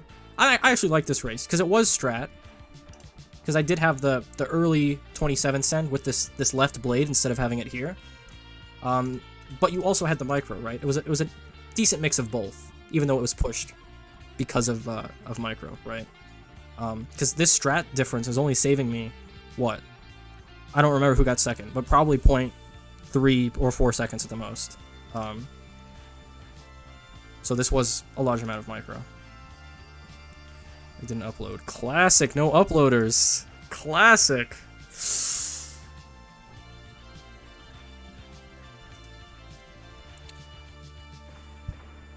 And I made a degenerate strat, yes. What I love to do. Be top one time with race mod. I hate fucking around with race mod, I'm gonna be honest. I feel like I see people in Toby's talk constantly about like, oh, I did race mod. Oh, my account instantly got flagged. Please help me, support. It's like, I don't want to deal with that. Fuck that. Just have my account clean, have it be fine. Maybe if I get the VPN and a virtual machine, fucking new account, like, yeah, maybe I'll play around with race mod a bit on some older races. But I don't want to deal with that right now. Round 81, send deep dive when? Yeah, that would be like one of the things I would make, is a whole video just dedicated on talking about certain topics, right? Like Super Ceramics on 81, because that is I don't know if when they made races, I don't know if anyone actually like looked at how this interaction worked. I'm gonna say I highly doubt that they tested anything before they did this, just knowing Ninja Kiwi. No offense, Tarn. But they accidentally made something that was very good. It's just a cool mechanic to have. That when you, again, it's a perfect risk versus reward scenario, right?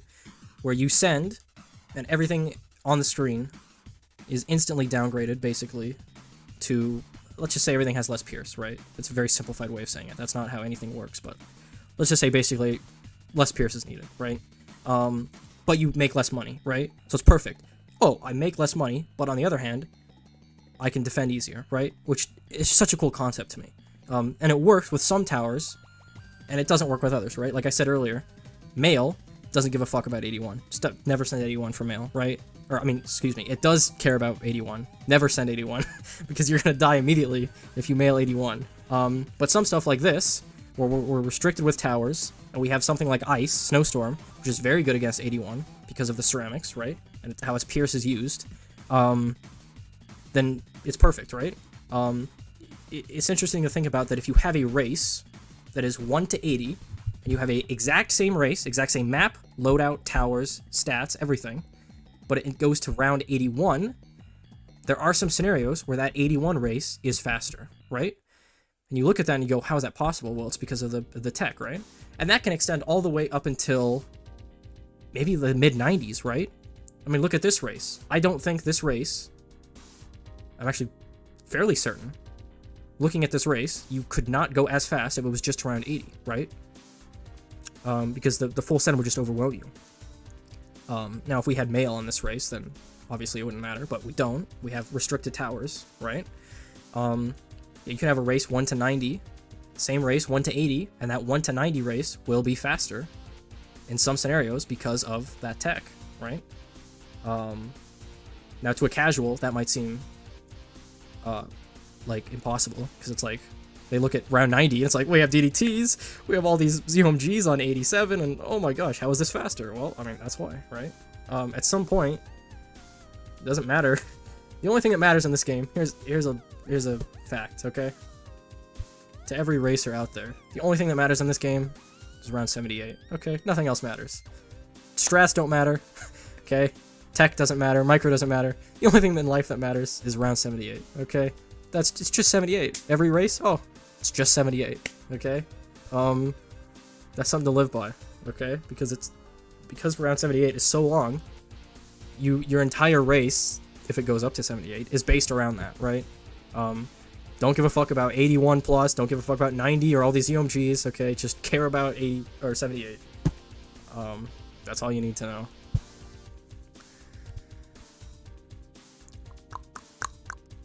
Thought about using the normal SATA and blade spot, but selling it for mail in your spot. Kind of worked, but I bought 2-4 mail to catch end of rounds for some reason and didn't have enough for AMD. Yes. Interesting. Who even was Guides? Guides? They got second place once and then we never saw them again. Yeah, I have no idea. Use alts, don't pull an earthy rock and you're fine. Yeah, if I were to do that, it would be alt, VPN, all the jazz, right?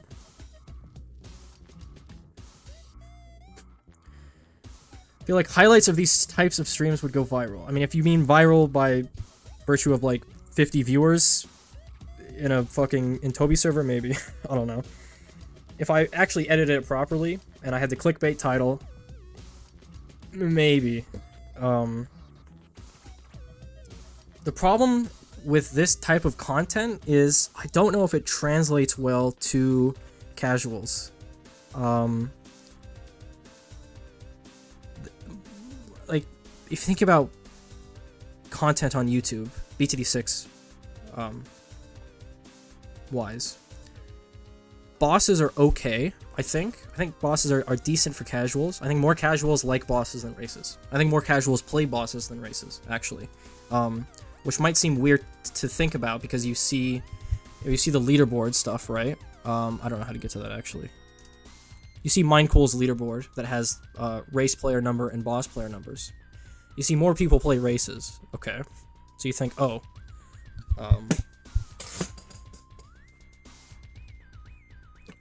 Drink water, hold on.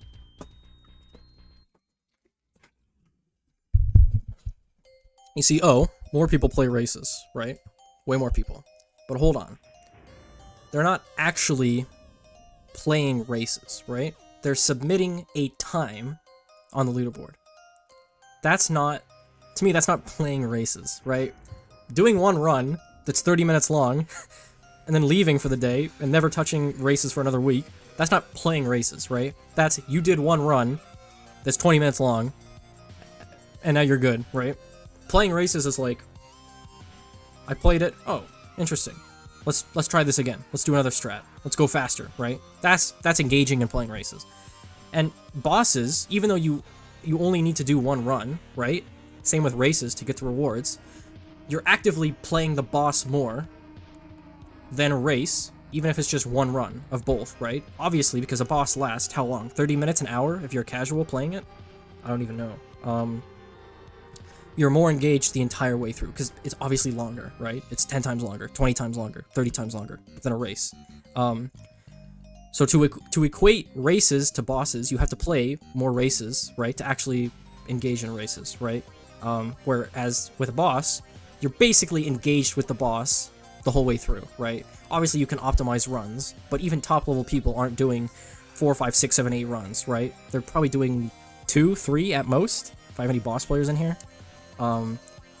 Because most of the time you're optimizing, like, before you even finish it, right? If you're high level. So casuals like bosses. Casuals like... probably not super a fan of chimps, but I still think that translates better than races. They're obviously a fan of contested territory. In fact, you see a lot of like big YouTubers just doing contested territory for some reason, which is actually super weird to me. Like people that don't even play BTD6, but like they have contested territory content because they're like a variety channel. It's like, okay, interesting. I guess that type of content is fit with CT.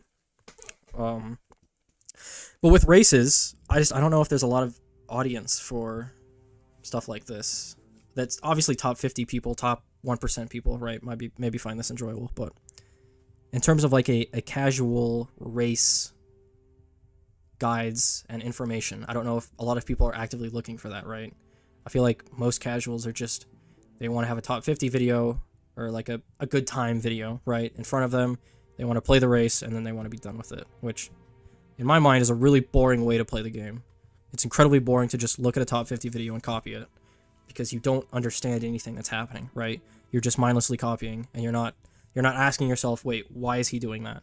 What is this? What is the purpose of this, right? You're just doing it, right? And a lot of times it's not even the best strat, which is fine, but you're not learning a whole lot from watching it, right? Even though you can execute the micro and get like top 1% or top 10%, you don't actually understand anything about races, right? Which is funny seeing some people, I'm not gonna name names, that you see them talk and they get like top 50s, top 1%, but they have no fucking idea how the game works. Because all they do is just copy videos, and they have like a basic understanding of like some stuff, so they can at least like consistently get top 50s from the video, right? Like they have a semblance of micro, right? But like you ask them a question about the race, and they have like, they have no idea why they're doing anything they're doing. They're just placing towers because that's what the video did, right? Which is not, honestly, not great. I'd rather have these people, you know, actually understand what's happening. But when there's not race content being produced, right? Which there isn't. There's literally zero race content being produced. That's actual content, as in guides and helpful information on YouTube. There isn't. There's not. You can look at it. There's guides for the weekly race, and that's it, right? Which is fine. Again, I'm not dissing anybody that's doing that. That's fine, right? But there's not a whole lot of information you can grasp from these videos, right? There's nothing that you can look at what's happening, but nothing's being explained to you other than like the placements of what you have to do to actually complete the race, right? But there's no concepts, there's no strats, there's no in-depth analysis or guides of anything. And I think that's a niche that I could probably fill to an extent, because I am probably, I don't want to toot my horn, but I'm probably one of the more knowledgeable people on races and the history of races and everything, right? I feel like I have a decent way of speaking so that people don't fucking instantly like tune out of the video because I'm like horrible to listen to, right? So yeah, I might play around with doing that. Maybe toe the lines between casual and more in-depth analysis. I mean, you could do both. You don't have to do one or the other, right? It doesn't have to be binary.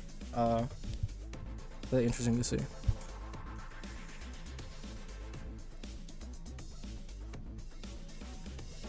Yeah, defend 76 equals 1. Defend the 63-76 combo. That's what a lot of people don't know. 76 obviously is easy, but the fact that 76 layers over that that first wave of 63 is also super deadly. Highlights as edited shorts. Yeah, something like that. I don't know.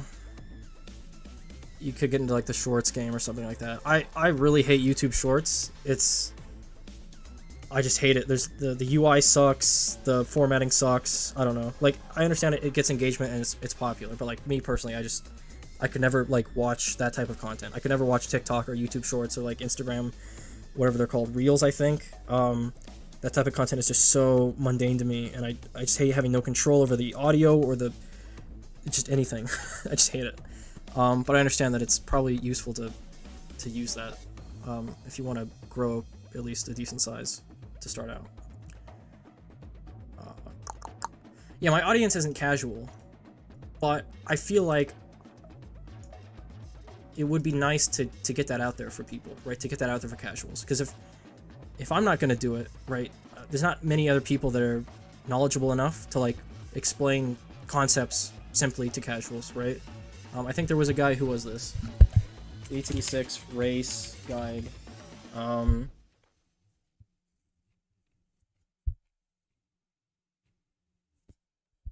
Wow, I can't even. How it should be this. How to race in BTD6. Like we have nothing here. There was one video. Who was it from? It was from what's his name? Calpus? Yeah, this guy. No. Yes. I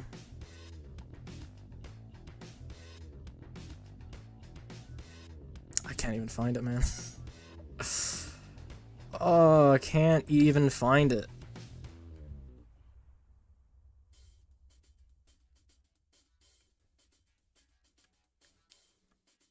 Okay, here it is.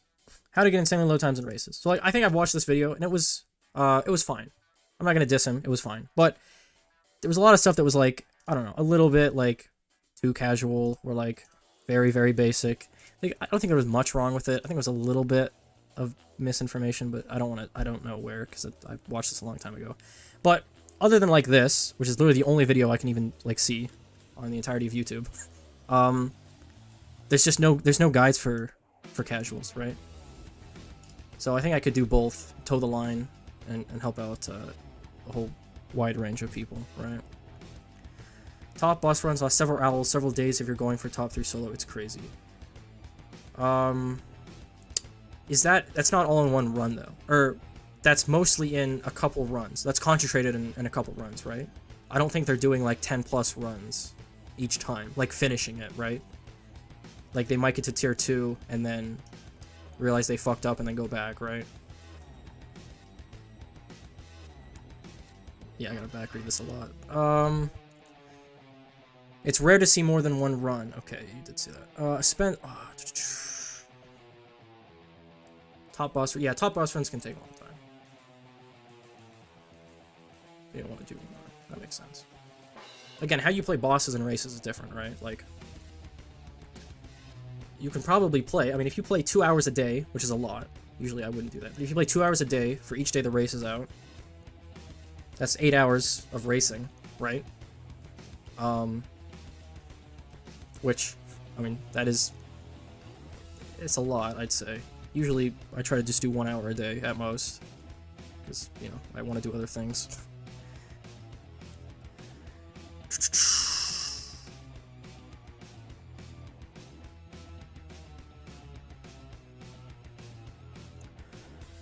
Pop 1 doesn't know why Dart is sold. True.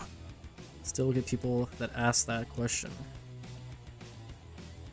That's another thing you could look into too, is monkey knowledge. That's a whole, I mean, that could be 20 videos worth, just dissecting monkey knowledge.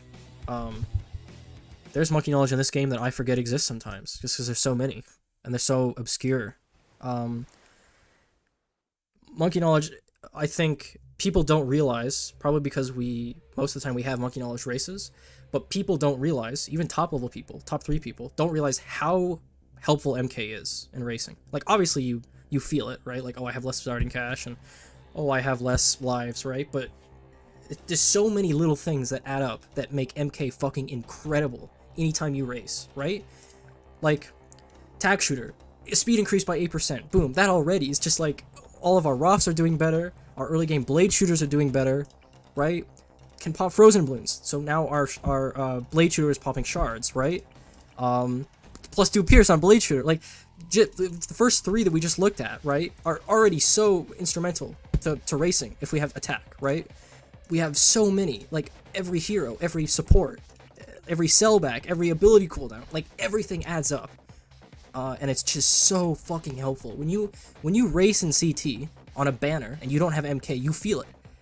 Because, well, you feel it if you're maybe a top 3 racer, right? Because you're doing things that you think should be possible, but they're not. Because you just don't have that MK. It's so useful. I think every race should be an MK race. Maybe you can complain and bitch and be like, well, you know, why do you guys need MK, right? Like, just play the game without, you know, just play a race without MK, right? It's like, that doesn't make it more fun, though, right? Just because you don't have MK in a race, it's different. It's a different experience, right? You have to go slower. That doesn't mean it's better, though, right? Slower does not equal better, right? Pat's Pond racing, just because it's slower and it's different than what we usually do, does not automatically equal better, right? People need to, like, stop thinking that. I don't think many people do, but some people think, like, a slower the race, like, oh, there's new strats and it's better and you can't just full send, and it's like, no. That's boring as fuck. And not only is it boring, it's just worse, right?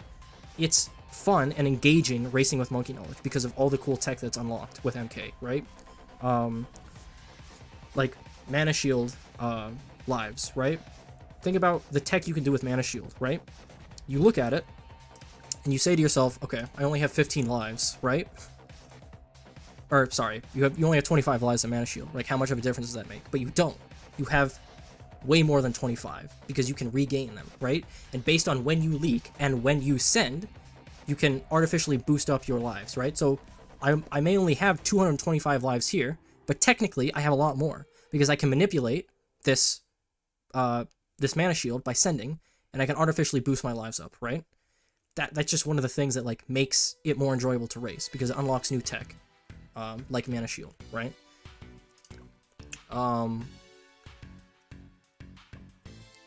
Yeah, racing slow does not equal racing better. Now, sometimes slow races are good, right, depending on the race, but the other thing that makes racing really cool is the full send, right? The fact that you can send from 39 to 78 on a race, right? That's cool as fuck, right? Like, that's just cool to see that's possible, right? If races were, we had to send 39, and then 49, and then 55, and then 58, and then 65, and then 74, and then 78, like, that's just not enjoyable. It's a different way of playing the game, right? It's a different type of dynamic. And that's sort of what happens on no-selling races, right? When you're at no-selling races, you have to go way more linearly. Less linear, right? Which is, it's different, and it's not as good as exponential. Because the reason you can go exponential in selling is, right, let's say I have this, right? And I have this, right? These 2 towers alone, right, can then sell into something that is worth more than the sum of the parts, right? I can get something that is 4 times better than this, right? By just selling these 2 towers into another tower, right? That's what selling unlocks. That's why the full send exists, right? When you have no selling, you don't have a full send most of the time. I mean, that's not true. Let me rephrase that. You do have a full send, but it's more convoluted and slow, and a lot of times you have to send up to 49 or 55 or 58, and then you do your full send, which is fine. It's a different way of playing the race, and it's not necessarily bad, but the fact that you can full send with selling, and you can sell, that's what makes races good with MK, right? If every race was like Chimps, where you couldn't sell and there was no MK, it would be the worst fucking game mode in existence, and I would never play it, because that would be just boring and awful, right? You could do it. You could probably have a race like that, where you can't sell and you have no MK, right? We've probably had... I'm trying to think if we've had races like that. I think we had no MK and no selling on a race. Probably at least once or twice. And a lot of people probably didn't like it, because... Not just because it's different, right? Different doesn't equal good, different doesn't equal bad, necessarily, right? It's just that the style of the race, the flow of the race, it's just not fun, right? The point of playing a video game is to have fun, right? And speedrun, like, a game that has fun, or speedrun a game that is fun, right? Which is BTD6, right? Well, races inside of BTD6, right? It's different than anything else in BTD6 because of that aspect, right? Like, technically you're speedrunning a boss because there is a timer, right? But it's a completely different style of game, essentially, that you're playing, right? Which is fine. I like seeing boss runs, especially like knowing how BTD6 works. It's interesting seeing people pushing the limits on things in bosses, right? But it's fundamentally different type of, like, quote-unquote speedrun. It's basically just a timer. I shouldn't even say speedrun. You're not really speedrunning at all. I shouldn't say that. But, I mean, based on having a timer, right? Which races and bosses both have.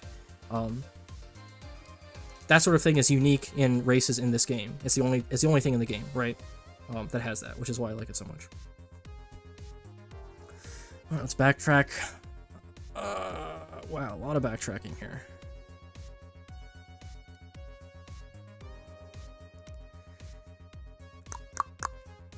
Kalpis best racer, true. You can span one run over several days and you can use saves. Yeah, that's what I would assume bosses are mostly. Mostly you're not doing like 1 or 2 or 3 or more than that runs.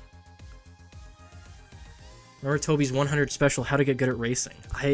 You know, now that you bring that up, I don't remember that. I'm super curious.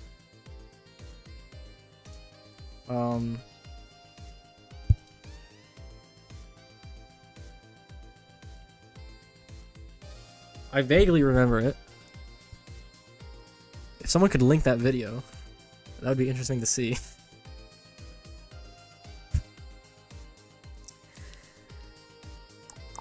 Making a bunch of saves before important rounds is boss meta? Yeah, that's what I figured. CT race banners made me realize how big MK is. Yes, it's jarring when you go from a CT tile that's a race that has MK to one that doesn't. And relics somewhat make up for it. A little bit. But even relics, man, they just don't compare to monkey knowledge. It just doesn't. It's insane.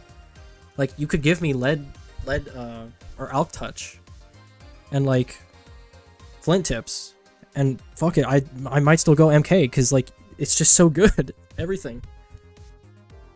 Sorry if I'm putting my mic too close to my mouth. I don't actually have a stand, so I'm just holding it awkwardly. So sometimes I might be really close. Check screenshot in Toby's. Classic. There have been no MK races that were good. I think so. Without looking at every race, I'm going to assume that there was at least a couple. Because sometimes there are strats that MK doesn't affect that much. It's rare, but sometimes there's just a tower or two that, like, I mean, there's just not a lot of MK helping it out, which again is rare, and I don't know exactly what scenario that would be, or even a race. I probably wouldn't say most of the MK races we've had are better, but I don't think they're necessarily, like, awful. There's probably a couple good ones that are, like, okay if I look back on. Just based on other aspects of the race, right? Like, fuck, if you give me 300 lives and, like, every tower enabled, like, okay, I'm slightly less burnt out about this no MK, right? Because we still have a lot of options. We have a fuck ton of lives we can leak, right? If the map is good, you know, we can still do cool strats and everything, right? But if it's, like, underground, no MK, fucking 100 lives, like, shit starting, it's just like, God, I hate it. It's just so awful.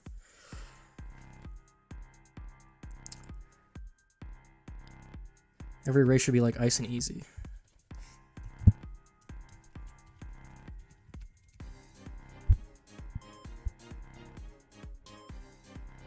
This was no MK Resort? Yes. Gumball got first on this one, didn't he? Or he got close to. This one, I mean, yeah, it's Resort, which helps out. Oh yeah, this was the no selling MK. So I actually wonder, fuck, I'm not gonna be able to find this. What is Gumball's numbers? This is not it. Can someone link me this? I guess I can just look at it, fuck it.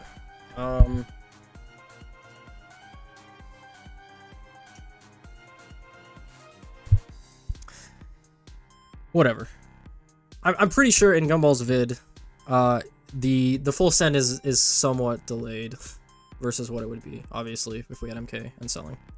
But it's also resort, so you actually have 10 years until stuff actually becomes a problem when you send, because it's reverse.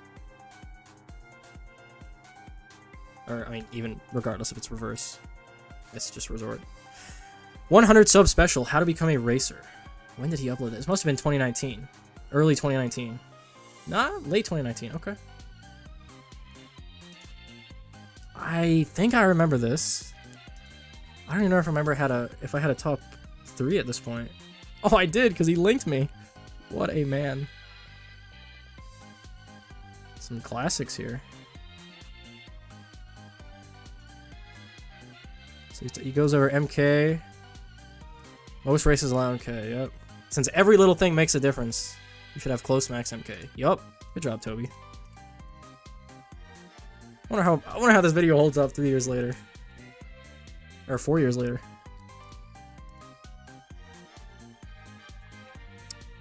Monkey money. Oh, not anymore. Race passes.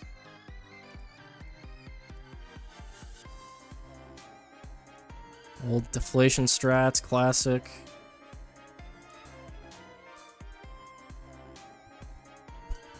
Pierce. I mean, yeah, this is pretty basic, but this is a different world and back in the day.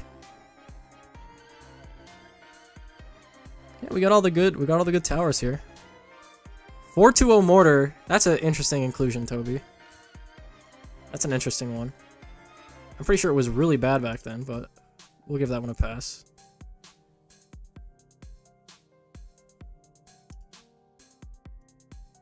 Okay. Interesting. Interesting to look back. The main problem with MK races is that you can't start with decent towers, so you have to waste 30 seconds just to even get like a base ace. The main problem with MK races. Oh, you mean no MK races? Yeah. The start is a big one. Because in my opinion, like, imagine this, right? Imagine, whoops, that's not what I wanted to do. Imagine you start a race with this much money, like, even with MK. Like, this is just not a good amount to start with. Like, yeah, you could do this, and, like, I could put down this tack, or this ice, or fuck, it's lives. Don't ignore that. Like, I could put down this tack, and I could send slow, and, like, yeah, eventually I'm getting Blade Shooter, but, like, fuck, this is just so boring and so useless. Like, just give me a starting tower. Like, there should be a base amount that you should start with, right?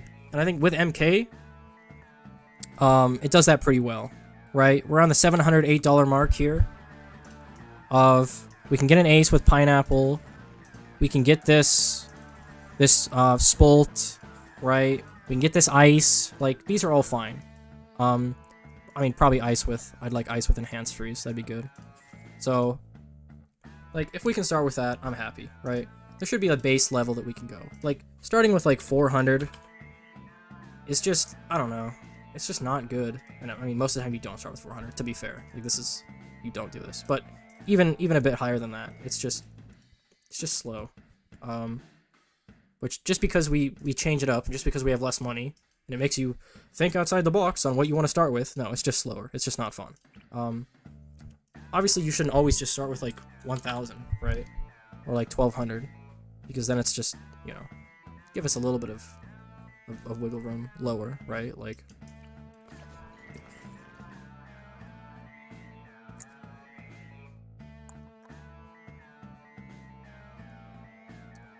oh, wow, a lot of backtracking. CT races tend to give you no camo. Yeah. And you can't use powers, so obviously.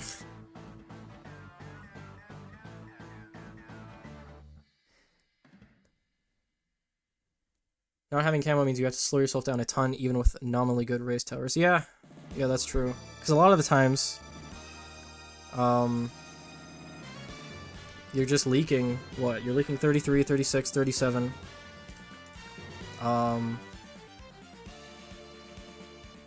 And if you have low lives and you have no camo, like that 42 send, you can't just leak a couple of those rainbows on 42.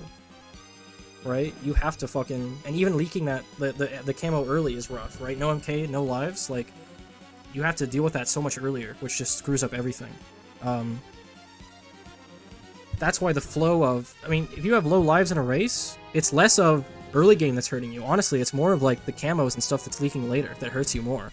Because you can get by with sending a little bit slower earlier, or a couple rounds less earlier, but, like, having to really commit to camo early is rough. That you lose so much.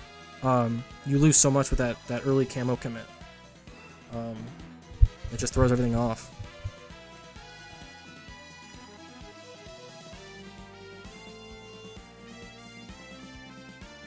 What incarnation? One of those legendary no-selling chimps races. What incarnation? I do not remember that one.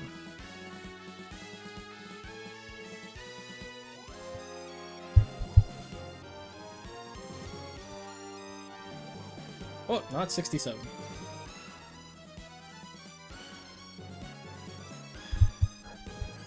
What was this one? Lotus Island.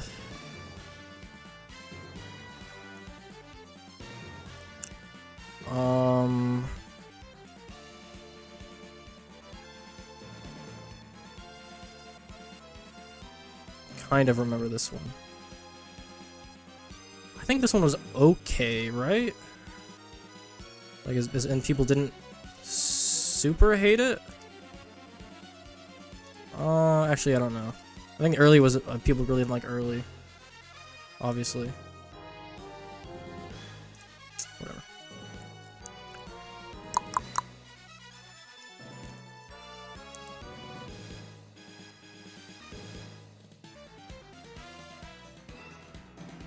I'm realizing the sarcasm about ice and easy. You know, I've already forgotten what that race was, and I just looked it up 2 seconds ago. Oh yeah, no, I got that.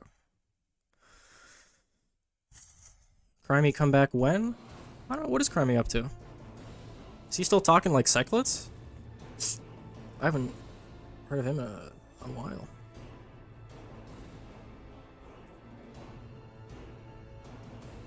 Should have been into 402 mortar. True. I think there used to be a big one save up race, I think. Yes, that one was... Fuck, if I can remember it. I just suggested this a while ago to someone to play in race mod.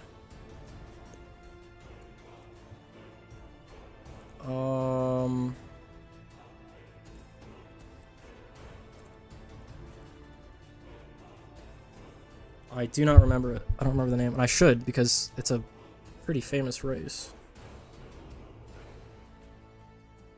TSP, do you remember that one? Or I guess Toby's not here.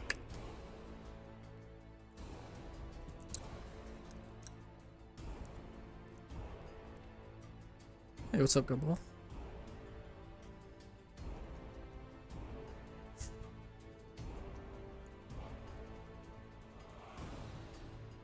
It's just a lot of RNG was the problem, and it was after the nerf to bomb. Right. Yeah, that sort of thing, when you have one life, super, super awful when it's RNG. Or, like, somewhat RNG, right? I mean, everything's obviously RNG, but when it heavily relies on RNG. Lives are also a tool to kind of mitigate RNG, right? As in, you can kind of fuck up on a couple places on a race, and because you have those lives as kind of a buffer, like, it's fine, right? Like, you can leak some stuff, that's chill, right? You're not, the game isn't over, the game isn't dead because you leaked one life. When you have, like, one life race, or like a 50 life race, like, this buffer, because it's so low, you know, it's RNG is a lot, hurts a lot more. I think lives are another thing that people don't really use a lot of in races, like, purposefully. Obviously, sometimes you send early, right? And because you have lives, you can leak. But I don't think people use lives to the fullest extent that they could. As in, I don't think people really think about lives a whole lot. As in, what part of the game should I be using my lives in, right? Like, in an ideal world, in an ideal scenario, you should always have 1 life left at the end of a race, right? Now, obviously, that's not realistic, and you shouldn't actually really be aiming for that, because then that's just RNG and terrible. But ideally, you should be using up every single one of your lives in a race, right? To either leak to get something faster, or leak an important balloon later to go faster, right? You should be using your lives as a tool, right? So you could just say, okay, I'm gonna leak all of this early game, right? But there might be something crucial later on where I have to leak this ceramic, or I have to leak this fortified ceramic that saves me even more time, right? Or I leak all of these camos instead of leaking early, right? Or it is the case that you just leak literally every single balloon early, right? If I have 300 lives, fuck it, just leak everything, right? I have so many lives. If you're starting with Ace, right? Pineapple Ace, and you have 300 lives, like, fuck it, send 18, send 19. Leak all of this, we don't need it, right? Depending on later on if you don't need it for camos, etc., right? Like, use lives to your advantage. Use mana shield to your advantage, right? Use lives as a tool, not just there, sitting there being like, oh, I lost lives, whoop-de-doo, right? I'm still alive, you know? So the less amount of lives you have, right? They're basically a tool is being taken out of your toolbox, right? And you don't have much room to work with there anymore, on what you can do. Which is another reason why low life amount races, where they can be interesting sometimes. On average, they're probably not as enjoyable as more life races. And it's not just because, oh, I have more lives, I can leak, right? It's because you have less of a way to use and utilize a tool, right, to your disposal. Really responding to these messages with 1,000 ping. Listen, Gumball, okay? I see a message and I have to rant about something, right? And then, in that time frame, a lot of stuff happens.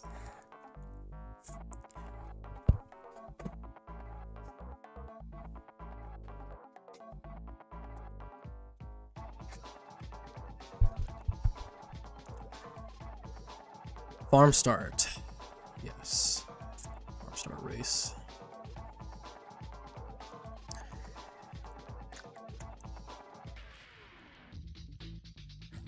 On Ice and Easy, someone who didn't have a top 50 got 4th and never returned to top 50 again. He also goes on tangents a lot, yes. Yeah, that sort of race is different, right? You have to play that race differently.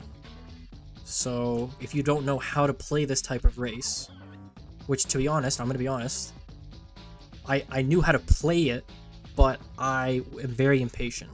People that know me and that see me race, right, they know that I'm very impatient. So this type of race I absolutely hate. I don't think this is necessarily like the worst race in existence ever, right?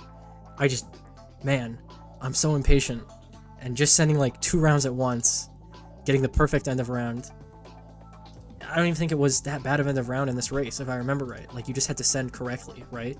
And it wasn't like awfully terrible.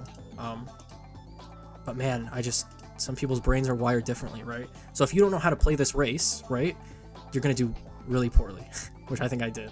On the flip side of that, if you are very patient, right, and you know how to play this type of race, you're gonna do a lot better, right? So you can see the leaderboard shift a lot in these types of races, right? Where some people that usually might not score that high are now top 10, right? Because they kind of have, I mean, obviously there's no micro, and they maybe have patience, and they have, so they process it differently.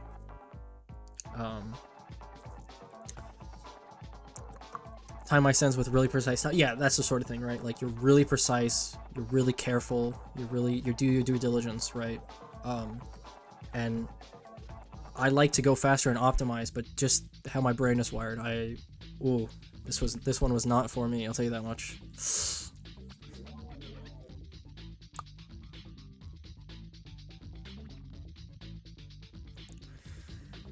There are cases where you need end of round early, so leaking isn't too important. There are cases where you need end of round early, so leaking isn't too important.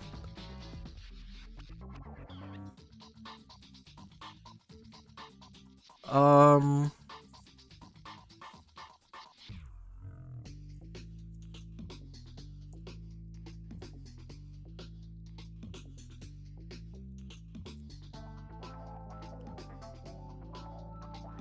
Yeah, I think I understand what you're saying. Yeah. Yeah, that is true. Any recent races you thought were particularly good or fun? Recent races that I thought were particularly good or fun.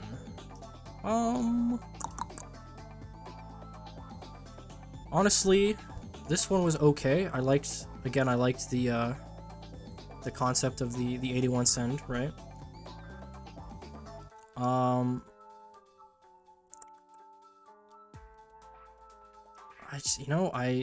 I really don't remember a lot about races that I did not put much time into. I'm the type of person that I don't necessarily need to try that hard to get a top 50 time, and I don't get many top 3s these days, so trying to think. Oh, I liked Underground Rave was fun. I was tempted to push that one, but I'm lazy and I didn't. But that was a good one. Well, I thought it was a good one, because I like that type of race, right? It's like, oh, let's get mail super fast and then get Smail and win the game. I absolutely hated Release the Beasts. That might be in my bottom 10 or 5 races of all time. Honestly, it might be top 3. I'm trying to think back to really poor races in like the early 100s, and there's a lot of things that are bad, but man, Release the Beasts was, ooh, that is it's terrible, man. Thoughts on Cap Tarn? Honestly, I think I would have actually liked that race. Like, I don't even hate that race. For the tiny amount I got to play it, because I forgot about it. I like the concept of the P-Lord micro, right? Actually, that's probably a race I would have pushed if I had was playing the game, or actively playing the game back then. In that time period where Battles 2 came out. Yeah, I think I actually probably would have enjoyed that race. But yeah, that was a really bad race for me to get into at the very end, because I didn't, like, you have to, it's a very specific race, right? Because you have to kill all the Moabs with P-Lord hookin, or Pirates hookin, right? So like going slow or fast, it's a very fine line, right? Or if you send like a little bit and have Moabs come out, but you don't have enough money that you need from the full send to like get everything to actually hook in the Moabs, then you die, right? But if you go too fast, then yeah. I'm surprised you remember. I mean, the reason I remember is because I didn't get a time on that race. It was my only, well, technically it's not. I'm not too bummed about Cap Tarn as I would be, because technically I did miss a race, like somewhere in the 20s. I don't remember at all. I had always thought that I had played every race, but then one day, I don't know, me and Schwax were just like looking at medals, right? And I was missing a medal. And this was probably like race 45, 46 when I realized this. So it was like, I must have missed a race back then. And I have almost no recollection of getting times on those races because they're so long ago. And I was decent, but I wasn't like getting top 3 times, right? So technically I've missed 2 races. But because of somehow I gained an extra badge, like race 100 to 110, I think I gained an extra badge. I have no idea how. So it kind of evened out. So technically I've missed 2 races, so I'm not too bummed about missing Cap Tarn. I ruined the top 50 streak, but I mean, whatever, right? Sometimes that's how the cookie crumbles. I mean, account medals are all fucked up anyway, right? I'm pretty sure every single person has like at least one medal that's just completely either doesn't exist or they gained an extra, right? Like, yeah. So going by leaderboard is not a great metric of seeing how many medals you have. Because I could have had 2 extra thirds than I do now, because on Sewer Bloomway, I got 3rd, and the medals duped somehow 3 times, or technically 2 times. So I had 3 thirds when I was only supposed to have 1, and like they didn't know, right? No one corrected it. I had to message Tarn and be like, hey, so I don't think this was actually supposed to happen. And he's like, oh yeah, that's not that. So yeah, if you get extra medals, man, you just keep that, because nobody cares. Nobody sees that.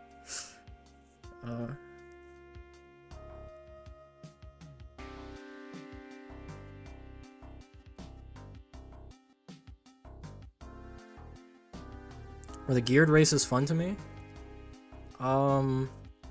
Define fun. In a roundabout way...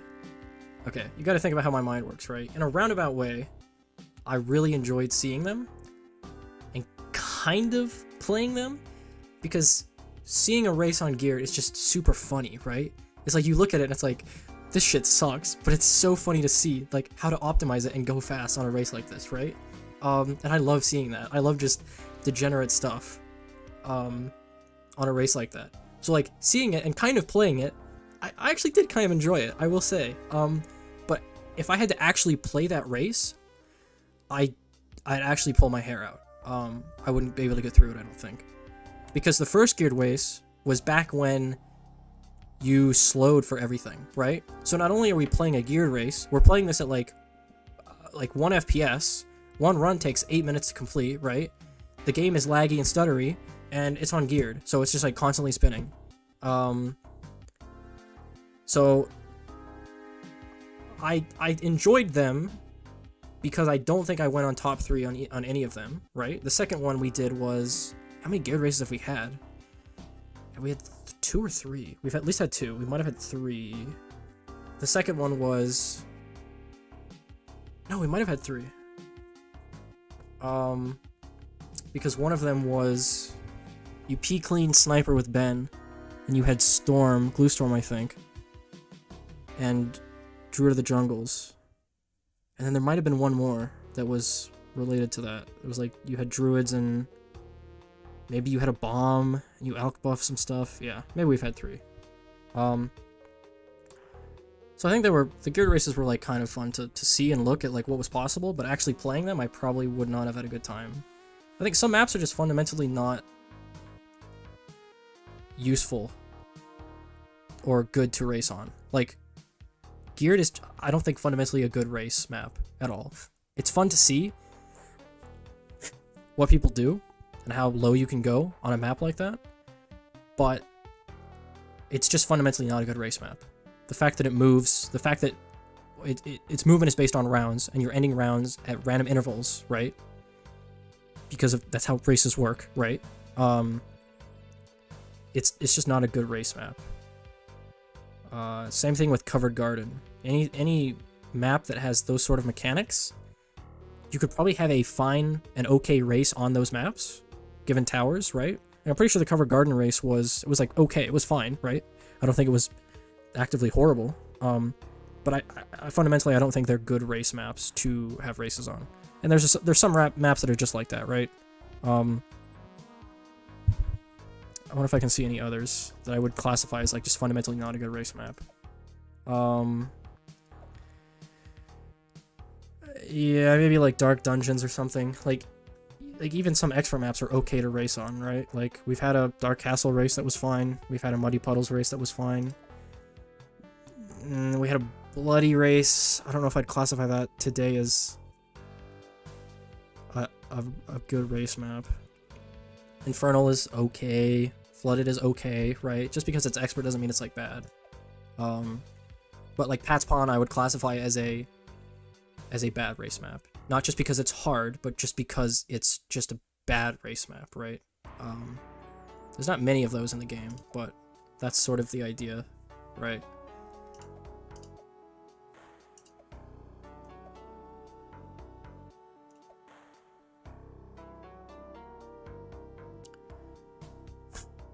Thoughts on Tarn? He's a wonderful man, okay? Wonderful man that hopefully takes some of my suggestions and implements them in the game. Wink, wink. Are strats more or less pushed now than in older races? As with any game that you play, over time, players get better. Players' knowledge of the game gets better. Player mechanics get better, right? Towers get buffed. Game improves in many ways. So, strats are more pushed, yes. If you look at an old race video from 2018, or I guess 2019, early 2019, even with the tower balance we had back then, it's clear that like a lot of stuff can be changed. But that's with every game, right? You look at old speedruns of any game, and it's like, oh yeah, obviously we could do this different, or we could do that, right? But they're definitely more pushed. Even 2 years ago, I would say, well, actually I don't know, because there are times when races are more active, right? Depending on who's playing, who's not, new people that come into the community. That we might see spikes or times where the races are more pushed, right? Top 50 is more active. I guess I shouldn't say top 50. I should say top 10 is more active, right? So you could look at a time period from 2 years ago, right, where there is a lot of stuff happening, right? Like you have Rise, Tutor, Gumball, or Rise, Tutor, I guess, I'm trying to think of like timeline. Like that sort of timeline, right? Where like I think that era was really, really pushed. Maybe Minuscule. I don't know if TSP was still getting top 3s. Maybe Infinity. But like that sort of time, right? Like back then, even then, I think there was a lot of stuff being pushed, like to really, really to extremes, right? Even if we look back on it today, it'd be like, oh, that is a pretty optimized race, right? But then you could look at a race maybe from like a year ago where like, I don't know, there's a dry spell of a month where just like nobody's playing. And it's like, well, this race obviously could have been pushed way, way further, right? But in general, as time progresses, obviously, strats are going to be more pushed and pushed, right? There's knowledge about the game that we probably still don't know about today, right? There's new strats that, you know, probably are possible now that we don't know about. Now, there's probably not that many. It's probably really tiny stuff that we don't know, but you know, they're definitely out there, right? You never actually fully master a game, unless you have infinite time, right? Look at how long it took us to realize that Snowstorm was good, or Glue Strike was good, right? Stuff takes time, right? And as time progresses, right, we get more people involved, we get, you know, more history of stuff, compounding knowledge, right?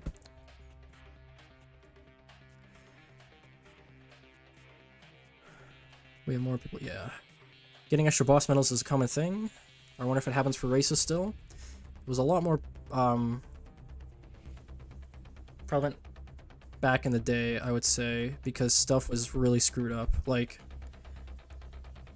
if you look back on the old race sheet, which I have to get to updating at some point, don't worry, copium, there is so many, like, fucked up things that happened. Like, oh, on this race, like 5 hackers happened, so they had to give medals, but they actually gave duplicate medals, but actually this guy got removed before, so now he has, like, it's just like a rabbit hole of this garbage.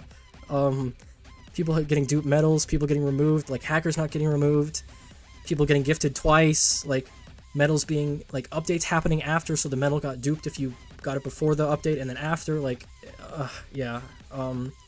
It was actually such a nightmare when me and Schwax originally went back and cataloged every race. This is right around probably race 80, 82 maybe? No, it was earlier than that, maybe 70 or 60. Man, those first 40, 50 races, it is a jungle. It's just, everything is chaos. There's so many duplicate medals, you don't know who is what account is where. Yeah, I think medals have definitely been cleaned up. I mean, it definitely still happens, right? I think I can remember a couple races within the last year that people had been given a medal or not for something, right? But I think in general it's cleaned up. I think communication is way more established today too. Like, you can message someone, like support, and I think they have a better understanding. Whereas back then, I don't know if people just didn't message, or like nobody knew what was happening, but like nobody got anything fixed. Like, it was just, you were kind of fucked, right? Like, oh, you got 4th when you're supposed to get 3rd? Yeah, good luck, buddy. Like, that's how the cookie crumbled. So that's definitely improved in that regard. I got two top 50s once. Yeah, I mean, only had 2 geared races. Okay, so that other race was what I was thinking of. Geared would actually be fun if it was based only on what the earliest round was. What the earliest round was. Yeah, I just think in general the concept of placing towers in a time-based game when it can move, or a time-based game mode where it just moves constantly. If you have a little bit more control of it, that's good, but fundamentally it's a hard pill to swallow. 1-2 Tree might be the only good map that's changed based on round. I mostly agree with you on that. It's that map opens up a lot of possibilities, right? Because, you know, when you unlock a round, right, you may or may not unlock a useful piece of land, right? I mean, the easy one is that round 4 magic, right? Boom, we have double damage. Or not round 4, you get a 4th plot. The one gripe I have is it's very end of round reliant. Sometimes. Some races are very end of round reliant. And if it's on a tile that you really need and you're not getting it because your end of round isn't happening, then that can be a bit frustrating.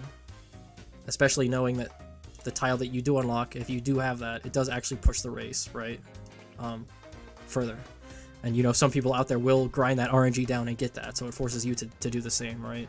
But yeah, in general, I like this concept of a map. There needs to be more maps like this, right? That have different things. I don't know. You place a tower and it gets more expensive, less expensive. It has range in this tiny part of the map, right? I think this is a cool concept of a map. And you shouldn't just put this in every map, right? You shouldn't just always put like, oh, you can put there's a mountain here and you put towers and it gets more range, right? Don't go overboard with it, but just tiny things like this in each map, sometimes on a little plot of land or a little stool or a little whatever, right? Enhancing it, +1 pierce, a little bit of range. I think that goes a long way to making that map a little bit more unique and enjoyable to play sometimes. As long as it's not like moving platforms fucking everywhere in a race, right? Put that in the regular game, just don't make it a race. Cover down is predictable by round length because only the earliest round matters. Yeah, like, it is different in that regard. But still, I don't think I'd consider Covered Garden, like, with that implementation, a great map to race on. It's fine, but I wouldn't call it a good race map.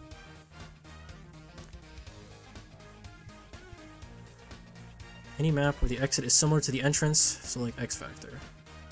Yeah, X Factor is probably not a great race map. We've had a race on it before. I don't know if we've had 2.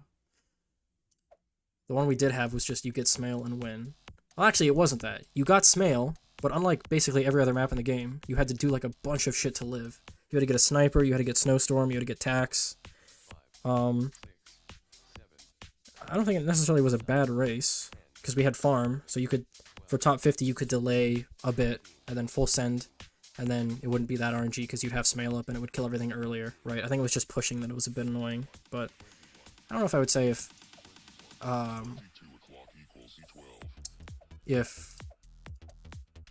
X Factor is necessarily a bad race map. I don't know how to think about that. I don't think it's that great.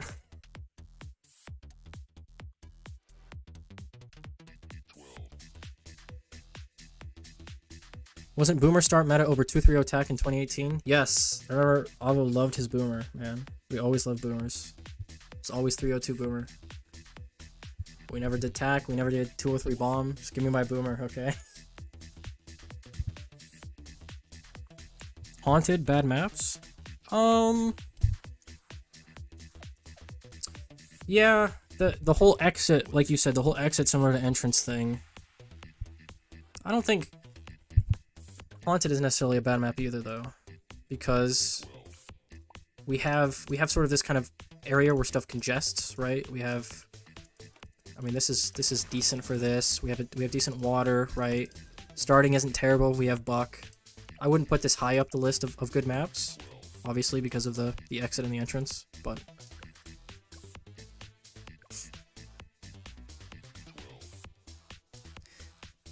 Do I have 10k hours on BTD6? I could check.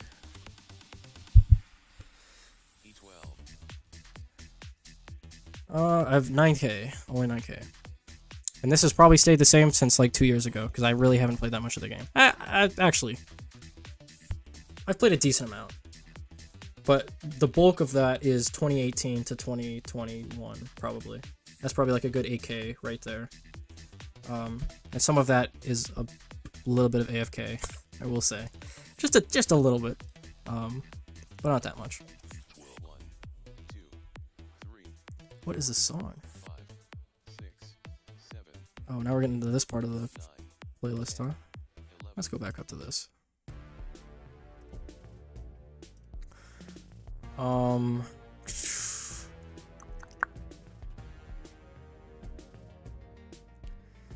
Top 1 racer tier list win? Yeah, that's something I'd consider.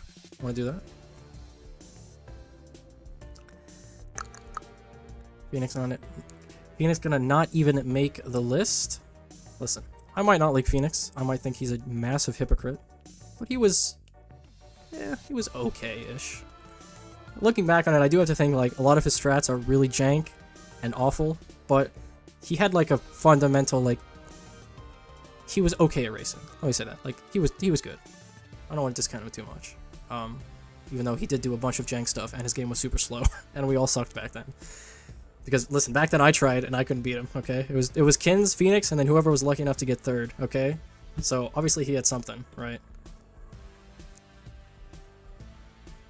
People still don't realize early 81 is good for preventing pierce caps? Yes. I don't know if you were here earlier for the my explanation of the video, but it's a very big talking point, very useful tech to have. Thoughts on the quality of current races compared to old ones? Quality of current races. Wow. I think Tarn does a lot of different stuff now than he used to. Obviously, back then we also didn't have restrictions. I mean, when you saw attack in a race, right, it was the full tack, right? You have the full experience. We have Smail, we have everything, okay? Nothing was restricted, right, because that wasn't in the game yet. So you were a lot more limited with what you could do, right? Like, you could restrict towers, but then the game becomes a slog, so you kind of have to enable most things, but then most things are super good. Like, if you're enabling tack, you have Smail, right? If you're enabling bomb, you have recursive, right? So it was kind of harder to make different races back then. I don't even remember. We didn't have... What else didn't we have? We had, I think we had speed modifiers. Or we had modifiers in general. Like all camo and all regrow.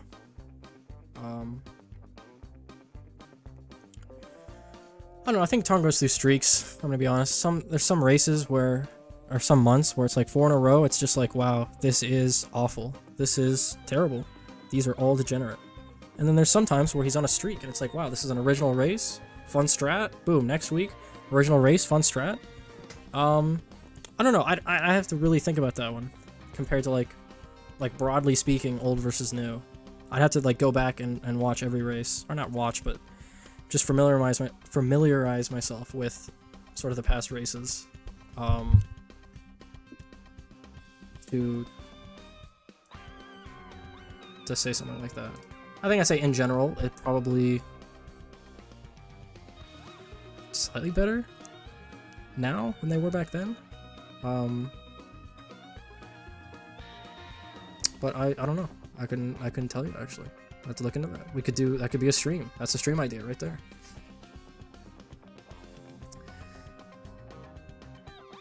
Phoenix is more washed than you. Yeah. Bean is lowest on top 1 racer tier list. Actually, here is the lowest on the racer tier list, okay? Oh wow, look at this. Well, how long has Schwax been here?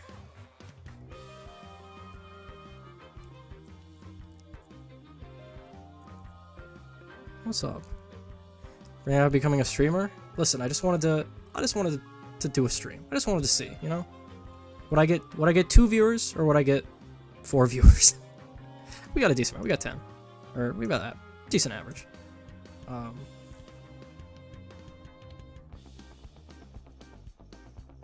We're already arguing with TSP. Wow. This is a tale as old as time. I love it. I absolutely love it. Wouldn't have it any other way. Can anyone guess who the actual worst racer is that has ever gotten top 1? That excludes Out of Control. I don't think many people will get it. Actually, some of the old timers probably will get it. And not to discredit this person, because I still think they play the game, but yeah. Insert generic hacker here. No, it wasn't a hacker. We disregard hackers. And we disregard anyone that got a first place from Out of Control, and that's the only race that was the only one we got a bunch of people right. I get my min time races mixed up. Like, it was Out of Control and I don't even remember the other one. I couldn't tell you. Oben Gwen, classic. Isab was, listen, for his skill level, Isab was actually not bad at races. As someone who probably hardly plays the game off stream and doesn't like care about like super like degenerate stuff, he's not bad. Like, he has fundamentals of just like decent micro and like understanding of how stuff works. Like, you can go look back at his old videos and like, yeah, his firsts aren't great, but he had one on, what was it? What was this race? This is actually a good ISAB race. Hold on. You guys get it yet? Bring Around Destruction, whoever spammed the auto clicker. Ferds, how do you not know the name though? It was Ultimate Scrub. He is the one. He got first on Bringing Around Destruction V1, and then that was it. That was his one contribution to the game. He auto-clicked a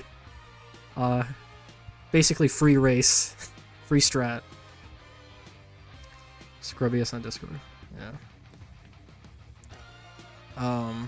Why the heck would I care about the name? Listen, it's just the lore for it's okay. It's only the lore.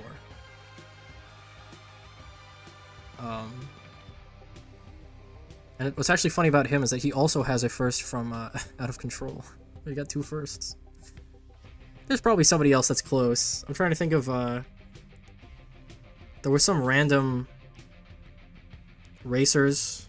We had like the cheat engine epidemic, like race 120 to 140, or was this later? Or it was like Bean and Born to Die and a bunch of weird like Chinese hackers, I don't know, that were alting.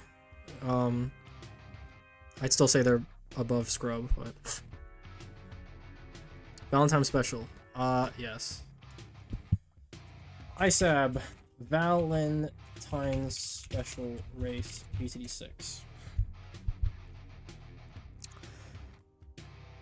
51 races. Oh boy.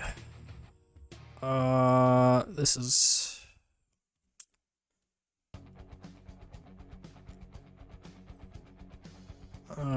please just show me it. Here we go.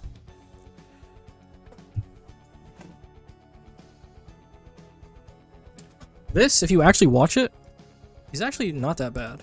What was this, race 70 something? 76? Or 80?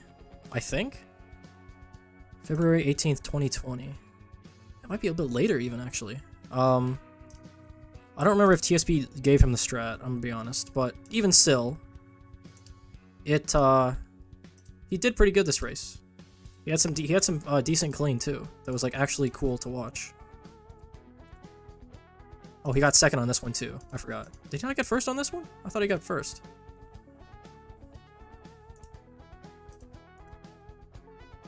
Right. Oh, because these guys... So this is Now I'm confused. I know Math Wizard got removed, and then he went on like a tirade of like, why was I removed? This is Rise, I think. I don't know why he was removed. Unless Isop didn't get first, but I'm pretty sure he did. So I don't know why this is here. I didn't give him the strat. Okay. I mean, if that's actually true, then yeah, no, he did decently on this race. Like, I didn't think about this clean. I don't think anyone thought about this clean. Yeah, Isop is actually better than people think, unironically. That's not Rise? Why? 50mm race play. What is this? Is this, actually,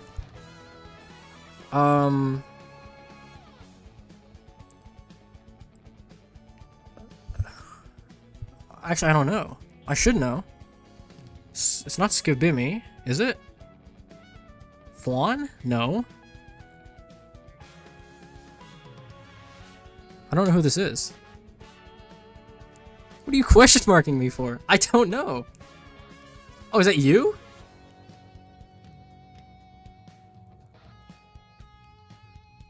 I actually don't know.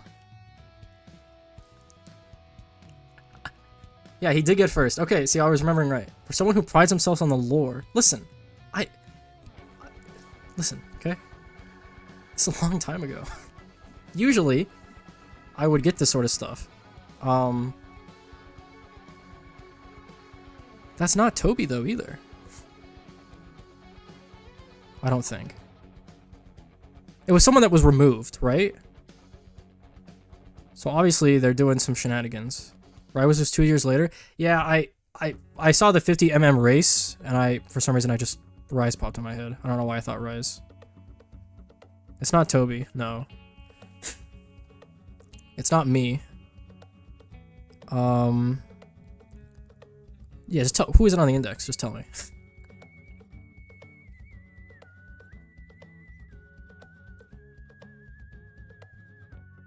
Sure, someone has the index open. Just...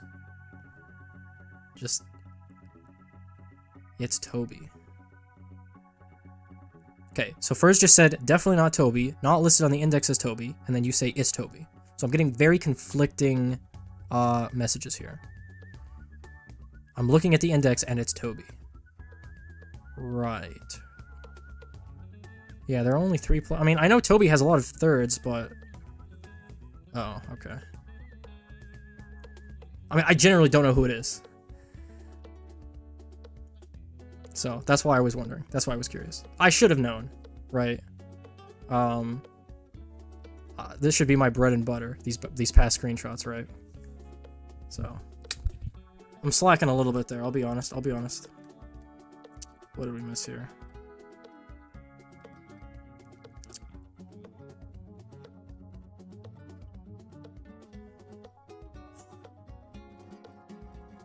Verdict on Infuriation top 3 win. I don't know who that is. I'm sorry. Did they just get a recent top 3? Bean was probably a cheater, yes.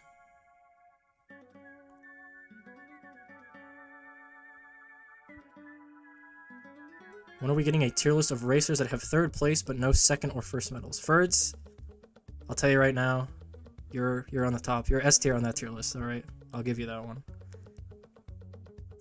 Actually, hold on. I gotta think about that for a second. That's probably you. I can't think of anyone that just has a 3rd that's, like, good. I'll be honest. Well, actually, there's probably some recent Zoomers, so maybe you're booted off there.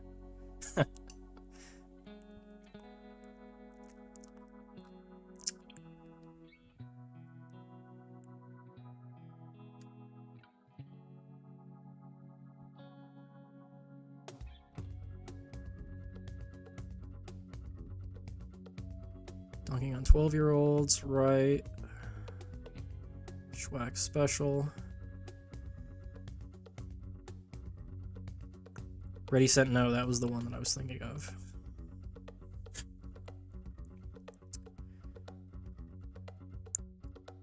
Oh yeah, Valentine's Day special. Yeah, he's pretty good on this race. Not bad. A little underrated. Like, if we made a tier list, he'd probably still be really low. But higher than most people would think, I think. There's been some pretty bad people that have gotten top 1. I will say that.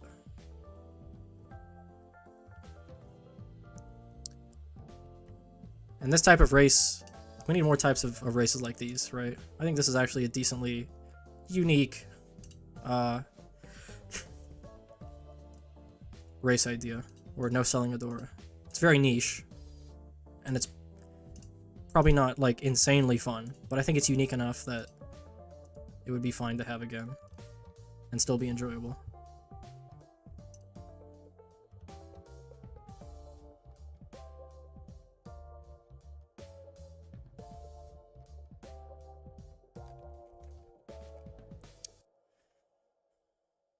What's the index? The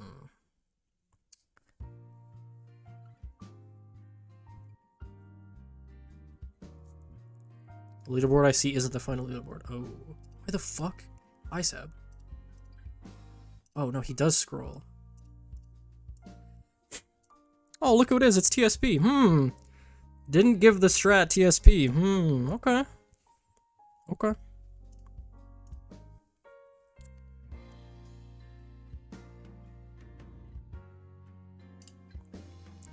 And my boy Math Wizard. Okay, so he didn't get removed. I feel like he did, though, on some other race. Man, what is this cursed leaderboard? 3 top 3s, and then nothing. And then I'm poking out here with a 236. Wait, what is this? I have no seconds. Wow, this is ancient. I don't know why I said rise. This is ancient.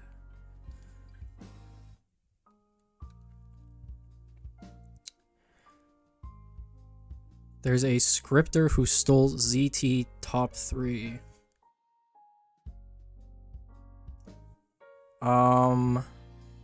Right.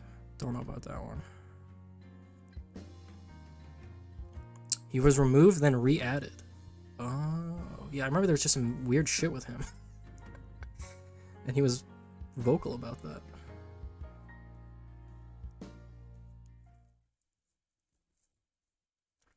You think it'd be interesting to make a video series analyzing top 3 runs? Yeah, I've thought about that. Going back to every previous race and just looking at every top 3, how the strat evolved from what I could remember about the race, and stuff like that. A lot of it might be a bit boring because it's just, oh, looking at this in hindsight, but also the game has changed so much that you forget a lot of balance changes, right? You forget a lot about, like, oh, we actually couldn't have done that back then because it sucked, or, right, etc. But I still think it'd be cool. Do political commentary on YouTube? Oh, yeah. Oh, yeah, I remember that. Oh, hold on, be right back.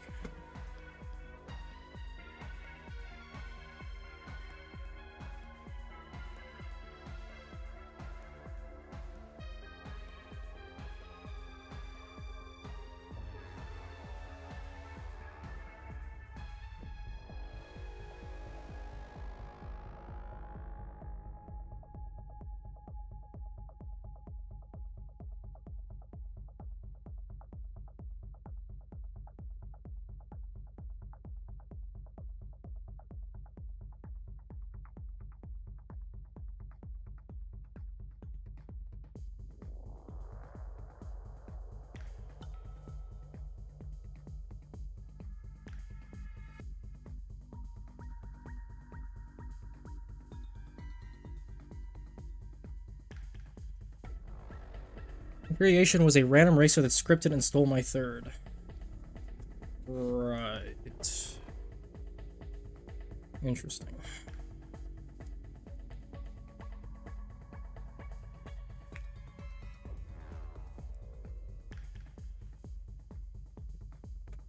Where? Do you see the screen? Math Wizard? A man in 4th? Where? Hmm. Did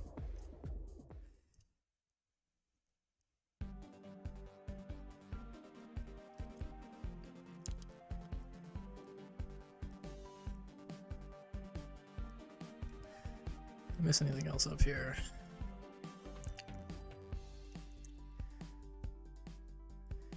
He's pretty washed now. Who, ISAB?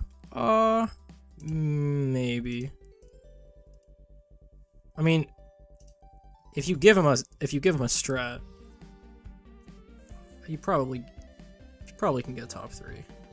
But I doubt he either A, cares, or B, knows enough about the game at this point in terms of racing to like figure out a top 3 strat on his own. He sold 3 towers and bought U-Jug in 2 to 3 frames. Egg and spoon.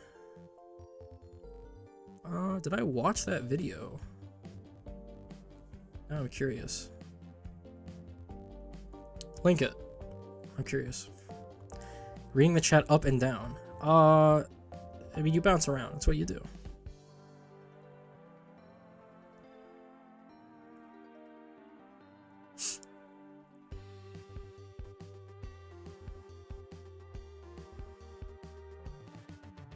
If I Google his name, do I just get a video, or?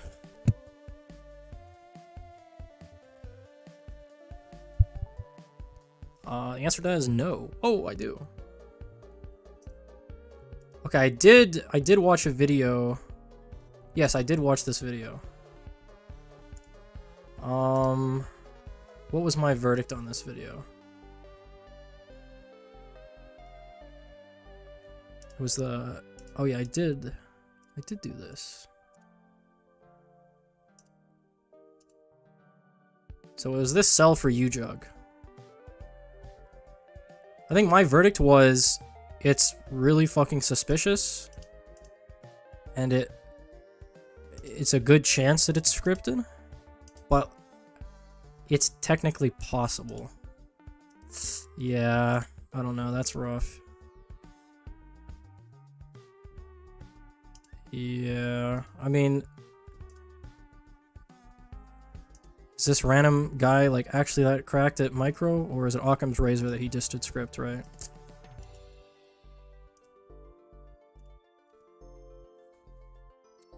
I think I made a video.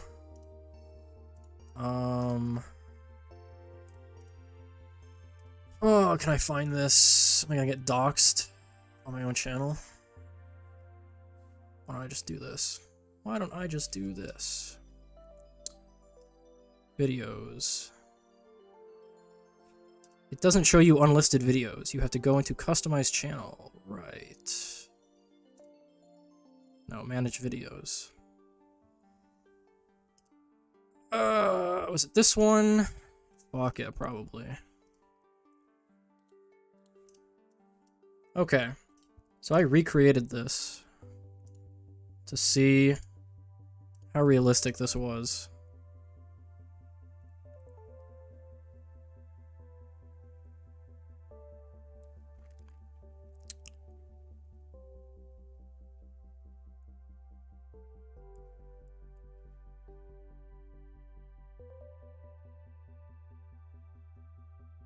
So to be clear, this is not me.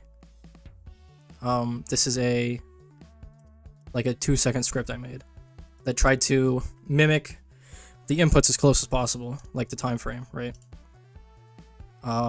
It matches pretty close. Like, you could frame by frame analyze, I guess, if his 2 selling inputs were at the exact same millisecond difference, right? But I don't know.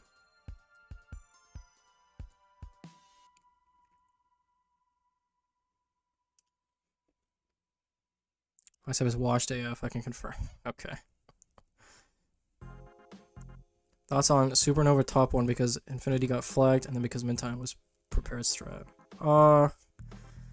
Yeah, I don't know. I'd probably put Nova on the lower end of the spectrum in terms of racers that have gotten first place. But hey, it's the first, okay? Unless it's from a Mintime race, then we don't count those.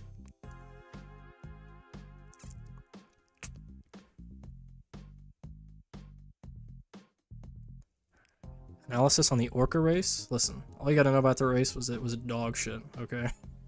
That's my analysis on it. What a worthless race. Look at the full send.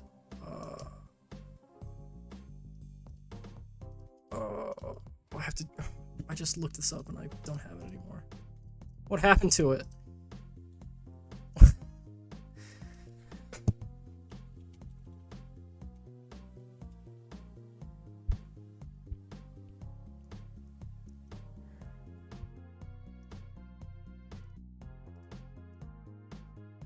Yeah, I think the full send was a bit sus too. I don't know. Let's see this. This is weird. This like pause. Why is it pausing there, right? You'd think if it was a set script, it would just go directly to 66, but we have this weird pause. I don't know.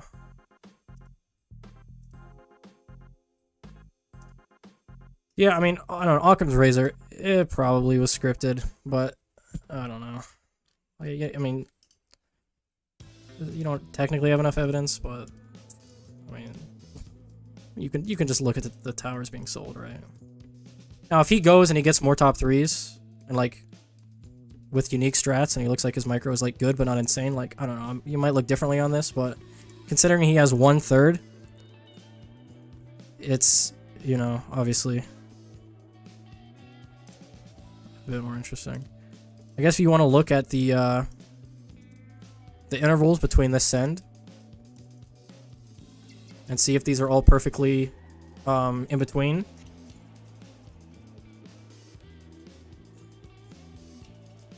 Then you could maybe tell from that. He probably remapped them to something he doesn't know. True.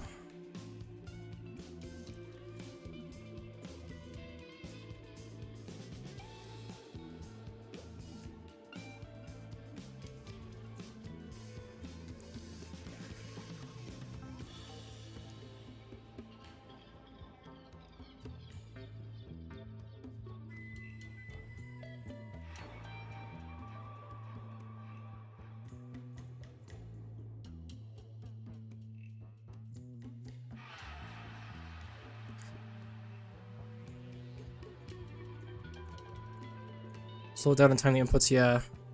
If you're really smart, now here's a kids, if you wanna script, this is how you do it, right? You always change the time interval between each send, right? Or you have it be a variable, right? So you can have it between maybe 20 milliseconds and like 50 milliseconds, right? And you just have it pick a random number between that, between each input, between each send, right? You should do that with everything, with any script in any game ever. You should never have it be exactly the same between each time, right? You always you try to variabilize everything, right? Anything you do, put a timer that's different for every action, right? If you're super hardcore about that sort of stuff, right? And you don't want to be caught. That's how you do it. What do you mean by the time inputs? Can someone clarify what that means? What's that supposed to accomplish? Like the time between sends, right? So like you're never sending rounds out at the exact same time. There's always a variance between when you're pressing spacebar or whatever your send is, and when you're pressing the send key, right? But it's so you can't tell but with the flag because the flag is always on a set time, right? But you can tell by the rounds because the rounds will come out visually, right? They're not actually out yet. Like you've sent 60 at this point, but it just hasn't come out, right? So you could look at that, but I really don't know how far that gets you, I'm gonna be honest. Or if it would actually work. What about my top one? I don't remember what yours was, I'm gonna be honest. I feel like I've watched you enough that you're okay, but probably middle of the pack to lower on the terms of the top one racers there.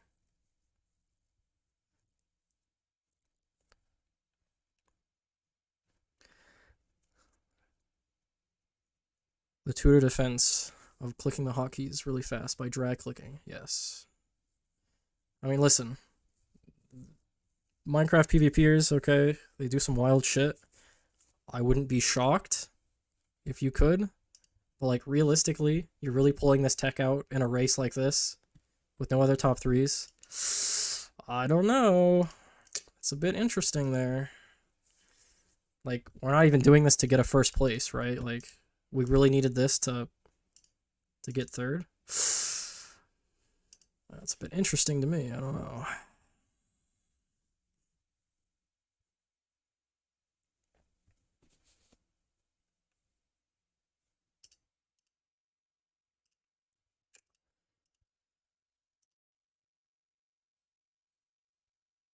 All right, well, I think that's I think it's been fine. I think it's been a good stream.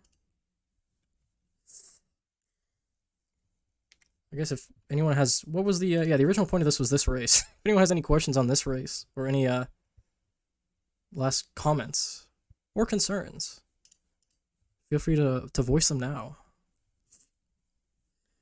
Or forever hold your peace until the next time I stream, which might be never, or might be next week. Who knows?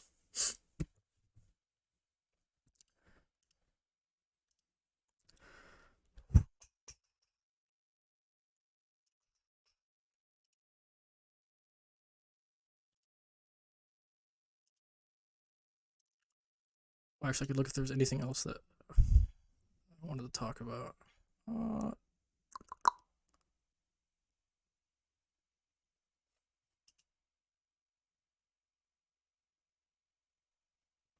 Was he using scroll? You can't map scroll to that though, right?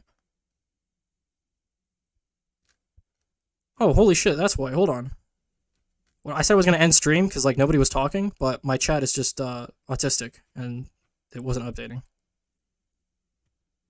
Oh, we got Randy in here, who, classic corn. Oh my gosh, there were so many messages. Jesus, what is YouTube chat? Is it this bad always? It literally just stopped sending anything for like 5 minutes.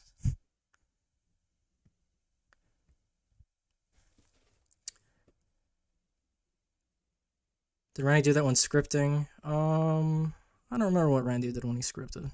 He did a lot of stuff, okay.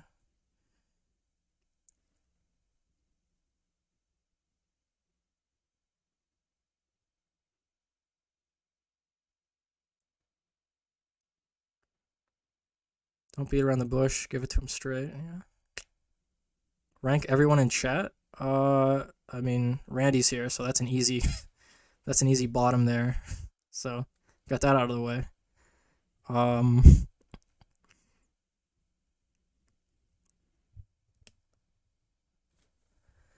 was the best scripter. See, I don't even think I agree with that because the way you made your scripts were terrible.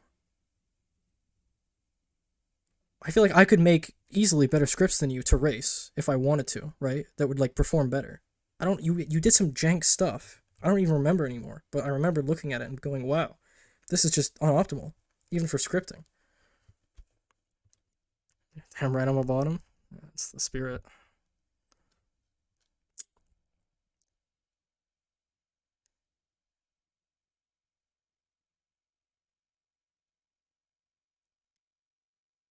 If I find that descent intervals were consistent each time, I'll contact NK. Here's the thing. That won't do anything. They don't do that. They don't look at that.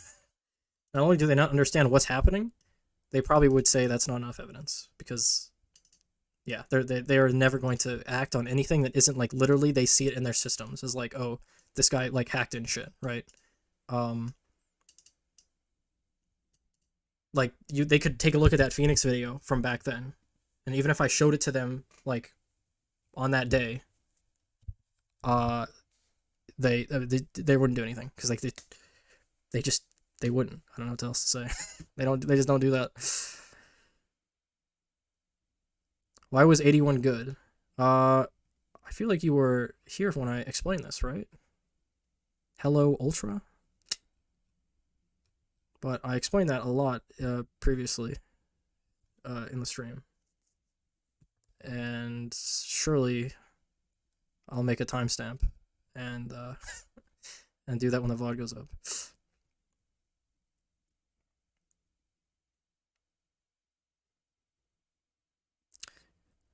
Yeah, I remember scroll bug, but that only lasted for a very small amount of time, right? Nowadays you have to auto hotkey that for that to work, I think.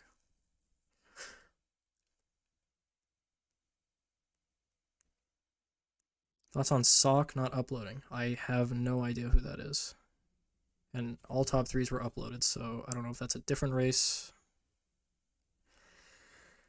Sunlocked by 10-minute old messages. I mean, YouTube chat sucks, I don't know what to say. It just didn't show anything.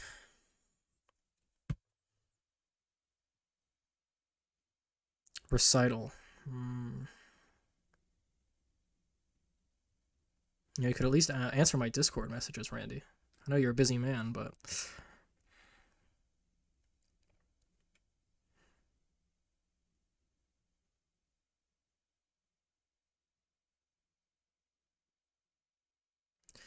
NK rarely ever takes retroactive action.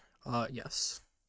I can't even remember a time that they have. I'm sure there is an example, but nothing off the top of my head.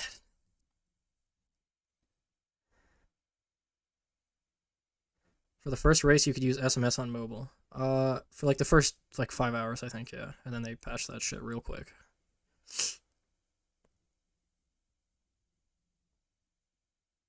I learned the trick from you on the Alpine Run race. I'm going to assume that was not directed at me. And I don't know what Alpine Run race you're talking about. Unless I missed some context here. Stunlocked in real life in Montana. Yep. Unlucky.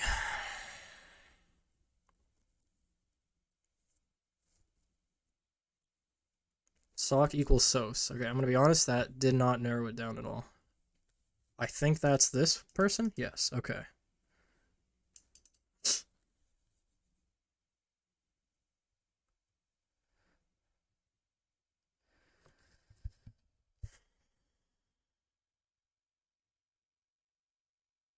I'll live stream it.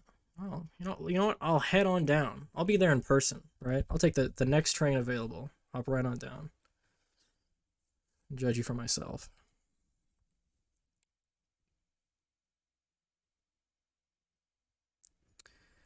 It was directed at you as the more glaives A battery race you got first.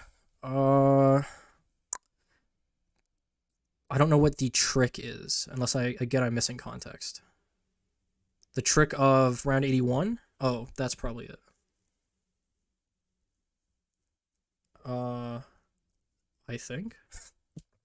Yeah, that was another race where you 1000% needed to use the round 81 tech.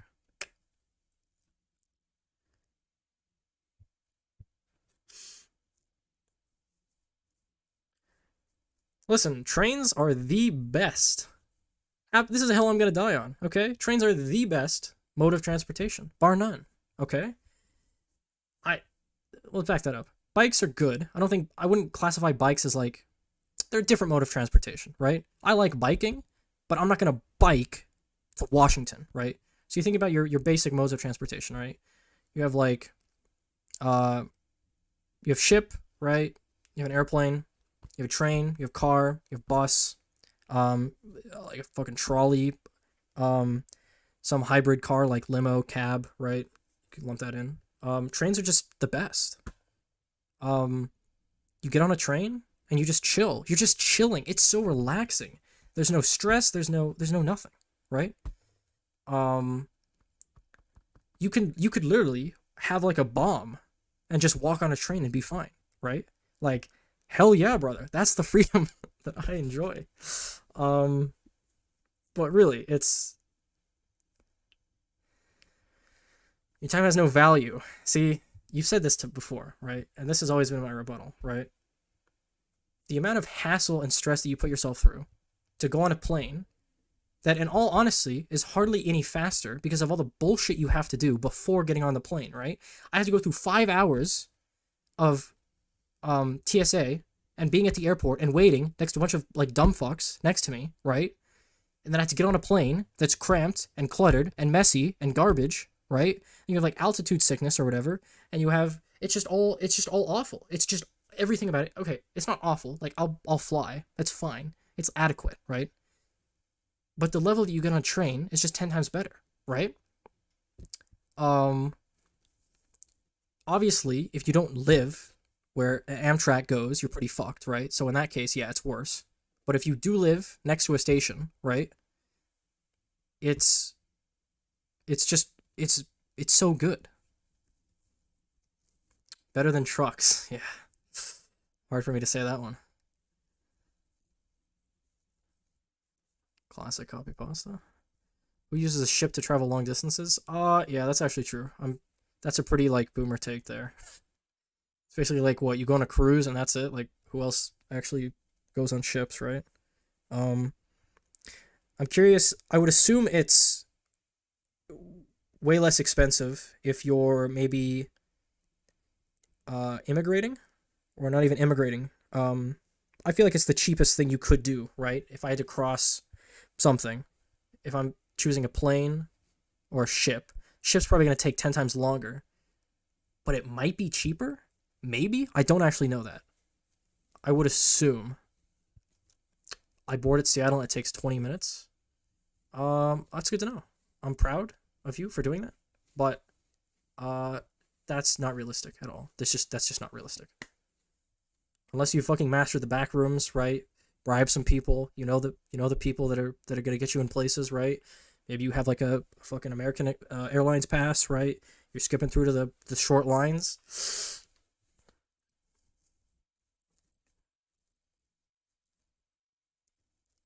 I could bring a bomb on a train and be fine, is your reason? In a roundabout way, yeah. I think I explained it poorly, but that was a poor example. But freedom, right? Big freedom guy, I mean, it is just nice not having like that hassle, right? Of having your dick checked by TSA. That's basically it. And it's just less people. Like, I hate people. You go to a station, there's only a couple people there. You're just chilling, right? You can sit away from people. You don't have to interact with them. And then you get on. There's a couple open spaces, right? You're not really that crammed in. Decent leg room, right? It's just nice.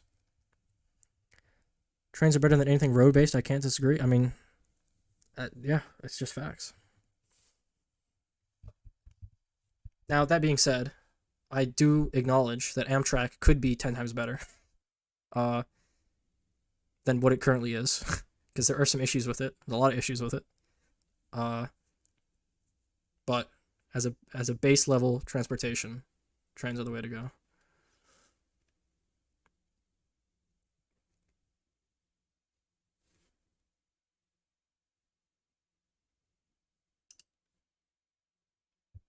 Okay, I think this stream has derailed at this point. So I think now we're actually going to cut it. And I might be back at some point next week for another post-race analysis. Or I might just randomly fucking stream for some garbage tier list. I don't know.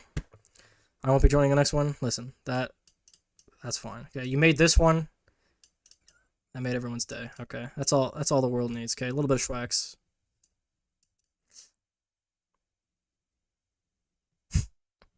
Okay.